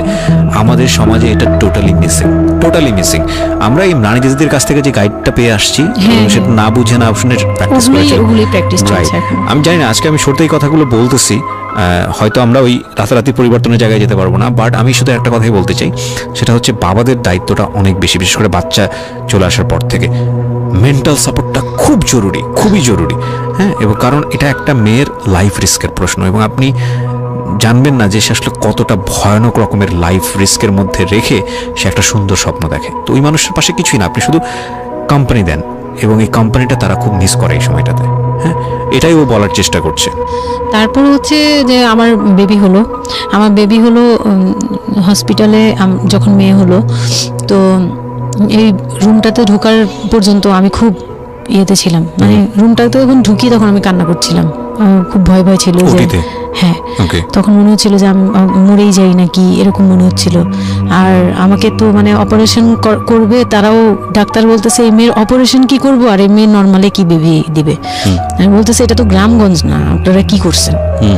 আমি তখন আরো শুকনা ছিলাম তো, আর এমনিতেও বয়সও কম ছিল, আর শুকনাও ছিলাম, দেখতে আরো পিচ্ছি লাগতো। বলতো যে অনেক দুর্বল তো, ও তো মানে ঠিক মতো টেক কেয়ারও করেন নাই বাসায়। হ্যাঁ বলতেছে একদম আমার এই হাতের মানে এইগুলো ব্রেনগুলো বুঝে যেত, এইগুলো বোঝা যেত, একদম হাড় গোড় বোঝা যেত। যখন অপারেশন করে, অপারেশনের 12 ঘন্টা পর আমার সেন্স আসে, প্রায় 12 ঘন্টা। মানে আপনার বেবি হয়েছে আপনি জানেন না? জানি না। পরে আমি যখন ঘুম থেকে সিজারিয়ান বেবি? Caesarean baby. ওকে।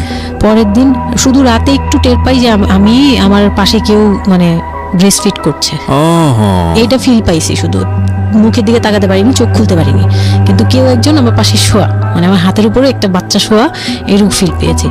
আর এরপরে যে চোখ বন্ধ করেছি, একবারে সকালে প্রায় 11টা-12টার দিকে আমার ঘুম ভাঙছে। তখন তাকানোর পরে একটু পুরোপুরি ইয়েতে, তো আমাকে উঠিয়ে নিয়ে আমাকে ইয়েতে ক্যাবিনে দেওয়া হলো। ক্যাবিনে দেওয়ার পরে আমি বাচ্চাকে দেখি, বারবার চিন্তা করি যে এটা আমার মেয়ে, কোত্থেকে আসলো, কিভাবে আসলো, আমি নিজেকে দেখি। Best feel ever, believe me guys. এটা তখন না আমার মাথায় এটাও ছিল না যে এটার বাবাকে, এটার ফুপুকে, এটার চাচাকে, হোয়াট এভার, আমার বাচ্চা এটা, মানে আমি এখনো স্টিল না, আমার বাচ্চা এখন ক্লাস 8-এ পড়ে, এখনো আমি তাকে বাচ্চা বলি। হ্যাঁ, তো ও আর আমি একসাথে হাঁটলে মনে হয় কি মানে ফ্রেন্ড আমরা এরকম। পরে হচ্ছে ওই বাচ্চাটা হলো, বাচ্চাটা হওয়ার পরে সে খেলে, আমার খুব ভালো লাগে, তাকে নিয়ে আমার সময় ভালো কাটে। আমার আর মানে ওর বাবার কথা মাথায় নেই যে এই লোক শুধু মানে এনে দিবে ঘরে, আমি রান্না করব, খাবো, ব্যাস ওই পর্যন্তই শেষ। আমার আর এর দরকার নেই, কাউরই দরকার নেই। আমার বাচ্চা নিয়ে আমি পুতুলের মতো খেলি সারাদিন। ওর বাবা অনেক সময় দেখা গেত, ওর বাবা তো রাতে 2টা-3টায় আসতো, আসার পরে যে খাওয়া দাওয়া করে ঘুমাবে। তো আমার তো ওই রুম ছাড়া কোনো ওয়ে ছিল না, ওই রুমে আমি হাঁটাহাঁটি করতাম, বাচ্চা কান্না করতো। একদিন এমনও হয়েছে সে আমাকে ঘর থেকে বের করে দিচ্ছে, আমি নাকি ইচ্ছা করে বাচ্চাকে কাঁদাই আর তাকে ঘুমাতে দিই না। হ্যাঁ, সে আমাকে রুম থেকে বের করে দিচ্ছে। তো রাতে এত রাতে বাসা থেকে যখন রুম থেকে বের করে দিচ্ছে, আমি সিঁড়িতে সারা রাত, মানে ওদের তো আর বারান্দাও নেই হাঁটার জায়গা। বাচ্চা কোথায় ছিল? বাচ্চা আমার কোলে। বাচ্চা টাওয়াল দিয়ে পেঁচানো আমার কোলে, সে কান্না করতেছে, আমি সিঁড়িতে বসে আছি। আর আমি যখন সিঁড়িতে বসছি, আমি জানি না কি কারণে বাচ্চার কান্না অটো থেমে গেছে। রুম থেকে বের হয়েছি না, তো ওর বাবা যে ধমক টমক দিছে, আমি জানি না কি কারণে, হয়তো বা রাতও অনেক হয়ে গেছিল, অনেক কান্নাকাটির পরে হয়তো ও ক্লান্ত হয়ে গেছিল, ও মোটামুটি চুপ হয়ে গেছে সিঁড়িতে, নয়তো পুরো এলাকা জানার কথা এইরকম। তো আমি সিঁড়িতে বসে বসে কান্না করছি সারা রাত, মানে তখন অলমোস্ট তখন 4টা বাজে। ভেতরে ভাবে ঘুমিয়েছে নাক ডেকে? হ্যাঁ, তখন সে ঘুমাচ্ছে, ভিতরে গিয়ে ঘুমাচ্ছে। আমি এর ভয়ে রুমেই যাইনি, মানে কি না কি করবে আবার, এই জন্য রুমেই যাইনি। তো এই কাজটা করার পরে সে আমার মন থেকে আরো উঠে গেছে। আমার যে দেবর ছিল, যে বললাম যে আমাকে খুব ভালোবাসতো উনি, তো উনি আবার খুব ভোরে আসতো, জুতার ব্যবসায়ী তো, ওনাদের কারখানা সারা রাত কাজ হতো, প্রত্যেক দিন সকালে 5টা-6টা এইভাবে আসতো। তো ঘন্টাখানিক পরে উনি যখন চলে আসছে, তখন আমাকে সিঁড়ি দিয়ে ওঠার সময় মানে গেট নক করছে, ওনার ওয়াইফ নামছে উপর থেকে, নেমে বলছে তুমি এখানে কেন? আমি বললাম যে এরকম আপনার ভাই ঘুমাতে পারে না, আমাকে বের করে দিচ্ছে। তো সেও খুব নর্মাল ভাবে নিল ব্যাপারটা, কিন্তু তার ভাই যখন গেট খুলে দেখলো যে আমি জেগে আছি আর ওটা নিয়ে সিঁড়িতে বসছি, তখন সে গালাগালি করতেছে, শালা আমি ওনার আবার বিয়ের 12 বছর হয়ে গেছে, কিন্তু বাচ্চা কাচ্চা হয়নি। উনি আবার এই দিক থেকে খুব ছিল যে তার খুব ইচ্ছা ছিল একটা বাচ্চার বাবা হবে। এই তো আমার কোল থেকে বাচ্চাকে নিয়ে বলতেছে তোমরা আসলে কেউ যোগ্য না, তুমি মা হওয়ার যোগ্য না, ও তো বাপ হওয়ার যোগ্য ছিলই না কোনোদিন, কিন্তু তারপরেও তোমাদের ঘরে দিছে। মানে সে গালাগালি করতেছে, না আমি এতদিন ধরে ট্রাই করতেছি, আমি পাচ্ছি না, আর ওরে দিয়ে দিছে, ওর মতো একটা অপদার্থরে দিয়ে দিছে, মানে এরকম করে বলতেছে। তারপরে হচ্ছে এই উপরে গেলাম, উপরে যাওয়ার পরে আমি ওই রুমে গেলাম, ওনারা বলতেছে আচ্ছা তুমি যাও, আমরা ওকে রাখি। ও ঘন্টাখানিক রাখলো, পরে ঘুমানোর পরে আমাকে আবার ডেকে দিয়ে দিচ্ছে বাচ্চাকে, যে ও ঘুমালে আমি দিয়ে আসবো, তুমি রুমে ওরে নিয়ে যেও না, ও আবার কান্নাকাটি করলে বড় ভাই রাগারাগি করতে পারে। তো ওইভাবে আমি আবার রুমে গিয়ে ঘুমালাম, পরে ওনারা দিয়ে গেছে। এই গেল একটা রাত। তারপর আমার বাচ্চাটা যখন 3-4 বছর হয়, মানে এইভাবে বাচ্চা কোলে আদর করতো, বাচ্চা কোলে নিত না, বাচ্চা কোলে নিতে পারতো না। ও ছোট থেকে এত বুঝতো, মানে তার বাবা কি কি পছন্দ করতো, কি কি পছন্দ করতো না, ওগুলো করতো না। মানে খুব কেয়ারফুলি, Beautiful. আর এত শান্ত যে তাকে যে এখানে বসে থাকতে বললে সে 2 ঘন্টাও ওইখানেই খেলতে বাহ, থাকবে, বাহ, কিন্তু বাহ। ওখান থেকে নড়বে চড়বে না। তো আমি চিন্তা করে দেখলাম কি আমি ইম্যাচিউর মাদার তো হয়তো বা সৃষ্টিকর্তা এর জন্যই আমাকে এরকম একটা ভেবে দিয়েছে যে ওই তোমাকে বুঝুক। ইভেন নাও মানে এখন যে ও এত বড় হয়ে গেছে তারপরেও আমাকে অনেক কিছু বুঝায়, মানে সে আমার চেয়ে ভালো বুঝে, বাহ, আমি beautiful, বুঝি এটা। beautiful, মাশাআল্লাহ। তো যাই হোক, ও যখন 3 বছর হলো, 3 বছর 3.5 বছর, তখনই আমি তাকে স্কুলে দিব। জি, হ্যাঁ। এডিট পার্ট আর 15 মিনিট আছে, আচ্ছা, সো সুইচ করেন, হ্যাঁ, মূল বিষয়গুলো আনেন। তো ওখানে part হচ্ছে close, 3 বছরের কালে আমি ওকে স্কুলে দিলাম। স্কুলে দেওয়ার পরে আমি ওখান থেকে ওরে স্কুলে দিয়ে আমি নিজে ভর্তি হলাম ইয়েতে, ওপেন ইউনিভার্সিটি, মানে বুঝতে পেরেছি, উন্মুক্ততে। উন্মুক্ত বিশ্ববিদ্যালয়, হ্যাঁ। হ্যাঁ, ক্লাস 9-এ ভর্তি হলাম। তো ও পড়াশোনা করে, আমিও করি। বাসায় বা আশপাশে সবাই আমাকে নানান ধরনের কথা বলে যে মা মেয়ে একসাথে স্কুল ব্যাগ নিয়ে যায়, কেমন দেখা যায়। আমি বলছি যা মন চায় তাই দেখা যাক। আমার তখন আমি একটু ডেসপারেট একটু হয়ে respect, গেছিলাম। এটাই বলছিলাম যে এই ধরনের মেয়েরা সাধারণত জীবনের একটা পর্যায়ে গিয়ে মারাত্মক রকমের ডেসপারেট হয়ে যায়। এটা শুধু মেয়েরা বলবো না, মানুষ বলবো আমি। তো আমি নিজে ইংলিশ মিডিয়ামে পড়ছি, তো মানে খুব বেশি ওই বয়সগুলো পার হয়, ভালো লাগে না। তো ও বাংলা মিডিয়ামে দিলাম। শিশু শ্রেণী থেকে 1-এ উঠে গেল 4 বছর বয়সে। এইভাবে করে সে উঠতেছে, মানে সে খুব ভালো রেজাল্ট করে। আমারও খুব মজা লাগতে লাগলো। আমি তাকে পড়াই, নিজে পড়ি। দুইজন মামে মিলে ওকে স্কুলে দিয়ে দেখা যায় আমি আমার কোচিংয়ে যাই। আমি আবার কোচিং করা শুরু করলাম। তো সেও খুব মজা পেত যে তোমার ব্যাগ আর আমার ব্যাগ, মানে ওয়েট করতো। খুব মজার একটা সময় ছিল যে দুইজনে টিফিন নিয়ে যাচ্ছি। তো আমরা খুব মজা করে এরকম ক্লাস করতাম। ওর বাবার মাঝখানে একটু জেলাসি হলো, মানে মাঝে মাঝে খুব জেলাসি করতো। তো এইগুলো নিয়ে একটা পর্যায়ে যে বিয়ের প্রায় 6 বছর বা 7 বছর কালে তার বাবা এমনভাবে একটা লোন করলো, 8 লাখ টাকার একটা লোন করলো। আমি এটা বুঝতে পারিনি, আমি তখন মাত্র এসএসসি পাস। রিপন, হ্যাঁ, 8 লাখ টাকা লোন। 8 লাখ টাকার লোন ব্র্যাক ব্যাংক থেকে। ওকে, 8 লাখ টাকা একটা লোন করলো। আমি তখন তখন মাত্র- জুয়া খেলে। একদম কঠিন, তখন সে চরম পর্যায়ে চলে গেছে। আর extreme লাগবে না level। স্টোরি, বুঝে গেছে, যা হওয়ার। বলেন তারপরে।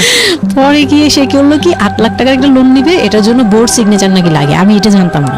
বউয়ের সিগনেচার লাগে? হ্যাঁ, আচ্ছা। বোর্ড সিগনেচার লাগে, মানে গ্রান্টর হিসেবে একটা বিজনেসম্যান, বড় বিজনেসম্যান আর একটা বোর্ড, মানে বড় বিজনেসম্যান বা একটা দোকান বা একটা বাড়ি বুঝতে পেরেছি, হ্যাঁ। ইয়ে লাগে। তো কেউ তো রেফারেন্স দিবে না তাকে। তো ওই এক দোকানদার ভাইয়া ছিল, বড় ভাই, মুরব্বি টাইপের, বড় ভাই বলতো উনি। ওই লোকটা দিছে সিগনেচার, আর আমার সিগনেচার না তো কোনো ব্যাপারই না, কারণ আমাকে যা দিবে আমি তাই। আমার কি বা আছে, আর আমার কাছে কি বা লিখে নিবে, মানে নাও একটা সিগনেচার দাও, তোমার কিছু হবে না, এটা জাস্ট একটা ফর্মালিটি, এভাবে বলছে। আমি সিগনেচার করে দিছি। সেদিন তো আমাকে সে কি জানি খাওয়ালো, মানে আমাকে খুব ভুলে ভালায় সিগনেচার নিয়েছে। তারপরে থেকে শুরু হয়েছে আমার মানে লাইফের সব, মানে আমি কত বড় ভুলটা করছি। তারপর থেকে সে নাই একবারে নাই। মানে সে বাসা ভাড়া নিয়েছিলাম এর মাঝখানে, আচ্ছা। এটা বলতে ভুলে গেছি যে আমার দেবর ননদের বিয়ে হওয়ার পরে ওই বাড়িটাতে, মানে ননদের বিয়ের সম্পূর্ণ জন্য হচ্ছিল ওই না। বাড়িতে হচ্ছিল না। হ্যাঁ। পরে আমরা বাসা শিফট করে, মানে ওই বাসা ভাড়া দিয়ে অন্য একটা বাসায় ভাড়া গেছি, ফ্ল্যাট নিয়ে ভাড়া যাওয়ার পরে ওই ননদের বিয়ে হওয়ার পরে তারপরে আবার যার যার মতো আলাদা আলাদা রুম নিয়ে থাকা, মানে বাসা নিয়ে থাকা। তো আমাকে যে ফ্ল্যাটটা নিয়ে দিয়েছিল, এক রুমের ছোট্ট একটা ফ্ল্যাট, হ্যাঁ, ওই ফ্ল্যাটে ছিলাম। তো ওইখানে আমার এই যে সিগনেচারটা করায়, মানে ভাই বোন থেকে আলাদা হওয়ার পরে সে তার ভাই বোনকেও ভয় পেত এসব ব্যাপারে। আচ্ছা, তো আমাকে তারা হাইড করছে যে সে জুয়া খেলে, যে এটা আমাকে বলেনি। তো আমি একদিন টের পাইছি কিভাবে, যে ঈদের দিন, মানে লাস্ট ঈদ, ওনার সাথে আমার লাস্ট মানে এই লোনটা নেওয়ার আগ পর্যন্ত আপনি জানতেন না যে সে জুয়া খেলে? না, তখনও বুঝি নাই। তার আগে কিন্তু আমি এটা ধরছিও, কিন্তু ধরেও বুঝতে বুঝতে পারিনি। পারেননি। 8 লাখ টাকার যে ঘটনাটা, এটা থেকেই শুরু। মানে সে হচ্ছে এই 8 লাখ টাকার লোন নিয়ে চলে গেছে। হ্যাঁ। 2 মাস 3 মাস একদম, মানে টোটালি নাম্বার বন্ধ, সব বন্ধ। তারপরে ওই পরের মাস থেকে তো লোনের যে একটা ইয়ে থাকে, হ্যাঁ, প্রতি ইন্টারেস্ট মাসে শোধ সহ, করতে হবে, যে হ্যাঁ। ওইগুলোর জন্য তারা বাসায় পর্যন্ত চলে আসছে। আচ্ছা। এসে আমাকে অপমান করতেছে যে আপনি সহজ জানেন না, আপনি না জানলে এটা সম্ভবই না। হ্যাঁ, আপনি জানেন, নয়তো আপনি সিগনেচার দিলেন কিভাবে? সিগনেচার কি না জেনে দিয়েছেন? তখন আমি কান্নাকাটি করে বলছি যে আমি আসলে এই বিষয়টা বুঝি নাই ভাইয়া। তো ওনাদেরকে বলার পরে ওনারা বুঝছে যে আসলে ঘটনাটা এরকমই। তো প্রায় 6-7 মাস যাওয়ার পরে দেখি উনি আর আসেই না। তারপর আমি বাসা চেঞ্জ করে আমার বোনের সাথে বাসা নিলাম, রুম নিলাম। একটা রুম নিয়ে মেয়েকে নিয়ে খুব কষ্ট করে থাকি। আমি একটা জব নিলাম ভালো একটা কোম্পানিতে। তখন আমি এসএসসি পাস, তো এসএসসি পাশের সার্টিফিকেট নিয়ে একমাত্র মার্কেটিং সেলসে জব হয়, এছাড়া কিন্তু আর কোথাও ভালো জব হয় না। তো আমি খোঁজ খবর নিয়ে দেখলাম যে না, মার্কেটিং এর সেলসে যেহেতু জব আছে, তো ইউনিলিভারের খুব ভালো একটা পজিশনে জব নিলাম।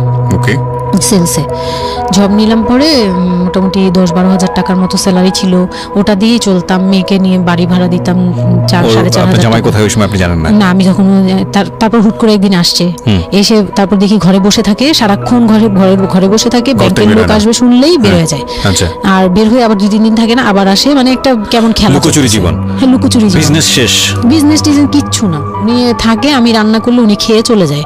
আর উনি যে খায়, মানে তখন জিজ্ঞেসও করে না যে মেয়ে খাইছে বা তুমি খাইছো কিনা, কিচ্ছু না। একটা উচ্ছন্ন জীবন এবং টেনশনলেস, কেমন জানি মানে একটা মানে পশু টাইপের হয়ে গেছিল। মানে বলতে গেলে গরু ছাগল যেরকম থাকে ওরকম। সে আসে যায়, ব্যাস এই পর্যন্তই। তো সে একটা টিভি কিনছিল আমার বিয়ের পরের থেকে, সে কোনো কিছু কিনে নেই, একটা টিভি কিনছিল। লাস্ট মানে যে ছোট লোকই পানাটা করছে সে, যেদিন আমার সাথে, আমি তো তার সাথে ঝগড়াও যেতাম না, তর্কেও যেতাম না, কোনো ধরনের ইয়েতেই যেতাম না। মানে ওই লোকটা এরপরে যে লাস্ট কাজটা করলো, যেটার উপর থেকে মানে পুরোপুরি মন থেকে উঠে গেল, যে একটা টিভি ছাড়া তার ঘরে কোনো কিছু কেনা ছিল না, সব আমার করা। মানে আমার গহনা গাটি বলেন, যাই বলেন ছিল, যাই ছিল টুকিটাকি সব আমার নিজের করা। শুধু ওই টিভিটা সে কিনছিল নিজের টাকায়। সে যাওয়ার সময় মানে একদিন চিল্লাচিল্লি করলাম, মানে আমি আর সহ্য করতে পারছিলাম না। যে প্রত্যেক রাতে আসি, আমি ডাল ভাত যাই রান্না করি, অনেক সময় দেখা যায় ডালও নাই, চাল আছে শুধু। একটা ডিম নিয়ে আসছি, ভাজছি, ভেজে নিয়ে সামনে বসছি, সে খেয়ে উঠে গেল। মানে আমি আর আমার মেয়ে না খাওয়া, বাচ্চাটার জন্য সে মানে এরকম টাইপের, মানে নেশাখোররাও এর চেয়ে ভালো। আমার মনে হয় যে একটা এডিক্ট হলেও সেও চিন্তা করবে যে আমার বাচ্চাটা খাইছে, তো কিন্তু তার মধ্যে এই ফিলটা নাই। তো আমার একদম বিরক্ত হয়ে গেলাম এক পর্যায়ে। তারপর আমি বললাম যে আপনি আর কত এরকম করবেন, আপনি এরকম কেন শুরু করছেন, আপনি কি চান আসলে, আমাদের কাছে কি চান? তারপর সে বলতেছে যে আমার বোন আসছে, আমার বোনকে বলতেছে যে আমি নষ্ট হয়ে গেছি, আমি কি করে টাকা আনি, হ্যান ত্যান। বুঝতে পেরেছি, মানে শেষ সম্বল আর কি, যা বলার আর কি। হ্যাঁ, পরে আমি তো আর আমার বোনও খেপছে, আমার বোন জামাইও খুব রাগা। হ্যাঁ, আপনারা আসলে ওরে ইয়ে করতেছেন, লাই দিচ্ছেন, এই সেই উল্টাপাল্টা কথা বলে টলে সে চলে গেল। চলে যাওয়ার সময় সে টিভিটা হাতে করে নিয়ে এসে বিক্রি করে দিবে। হ্যাঁ, আমি আমার জিনিস নিয়ে গেলাম, আমি যা যা নিয়েছি সেগুলো নিয়ে এসেছি। তো আমি সবচেয়ে মানে খারাপ লাগছে জিনিসটা, যে এতটা ছোট লোকের সাথে আমি ছিলাম এতটা বছর। তখন আমার মনে হয়েছে যে এরকম একটা ছোট মনের মানুষের সাথে আমি এত বছর ছিলাম, এটা বলতে লজ্জা হয়। এই যে গেছে সেই লোকটা আর আসে নাই।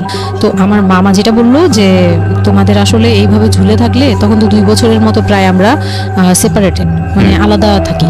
সে চলে গেছে 2 বছরের মতো হয়ে গেছে। তো বলতেছে 2 বছর পর এসে এই যে আজকে বললো এই কথা, আবার যে 1 বছর পর এসে আরেকটা ঝামেলা করবে না, এমন কোনো কথা নাই। আর আমার মামা তখন আমাকে বলতেছিল তোমাকে আমরা একটা বিয়ে দিব, তোমার এখনো ওই বয়স আছে এই সেই। আমি তো তখন একবারেই না আমি বিয়েটি আর করতেই পারবো না, আমার মেয়ে আমি বড় করবো, এটাই আমার টার্গেট। তো তারা বলতেছে আচ্ছা ঠিক আছে, বিয়ে করো বা না করো, তোমার এইটার একটা সাইড করা দরকার। তুমি নিজ থেকে ওর কাছ থেকে এমনিতেও কিছু পাবা না, উনিতেও কিছু পাবা না, তুমি নিজ থেকে একটা ডিসিশনে চলে ওর কাছ থেকে ডিটাচ হও আগে, যাতে ওর তোমার উপর কোনো দায়িত্ব না থাকে, অধিকার না থাকে। তখন গিয়ে মানে যে গার্জিয়ানরা বিয়ে দিয়েছিল তারাই একসাথে বসে আমাকে ডিভোর্সটা করে দেয়। হ্যাঁ, ওকে। তো ডিভোর্স করার পর you feel bad for this, like আপনি ডিভোর্স দিয়ে দিচ্ছেন, ও মানুষটার প্রতি কোনো মায়া বা না, বিন্দু মাত্র না। আমার কেন জানি এটা ফিল হয়নি, আমি নিজেও জানি না। সবাই বলে ডিভোর্সের সময়টা নাকি খুব, কিন্তু আমার কাছে মনে হচ্ছিল যে না, এটা একটা ভালো সমাধান। আমার তখন মনে হয় যে আরো আগেই বের হয়ে আসা ছিল। ফাইন, এবার আমার কিছু কোশ্চেন আছে, খুব শর্টকাটে আমি অনুষ্ঠানটা শেষ করবো। তারপরে রিয়েলাইজেশনের জায়গা থেকে আমার যারা লিসনার আছে তারা শুনলেই বুঝতে পারবেন যে আসলে স্টোরিটা কেন আমরা প্রচার করলাম।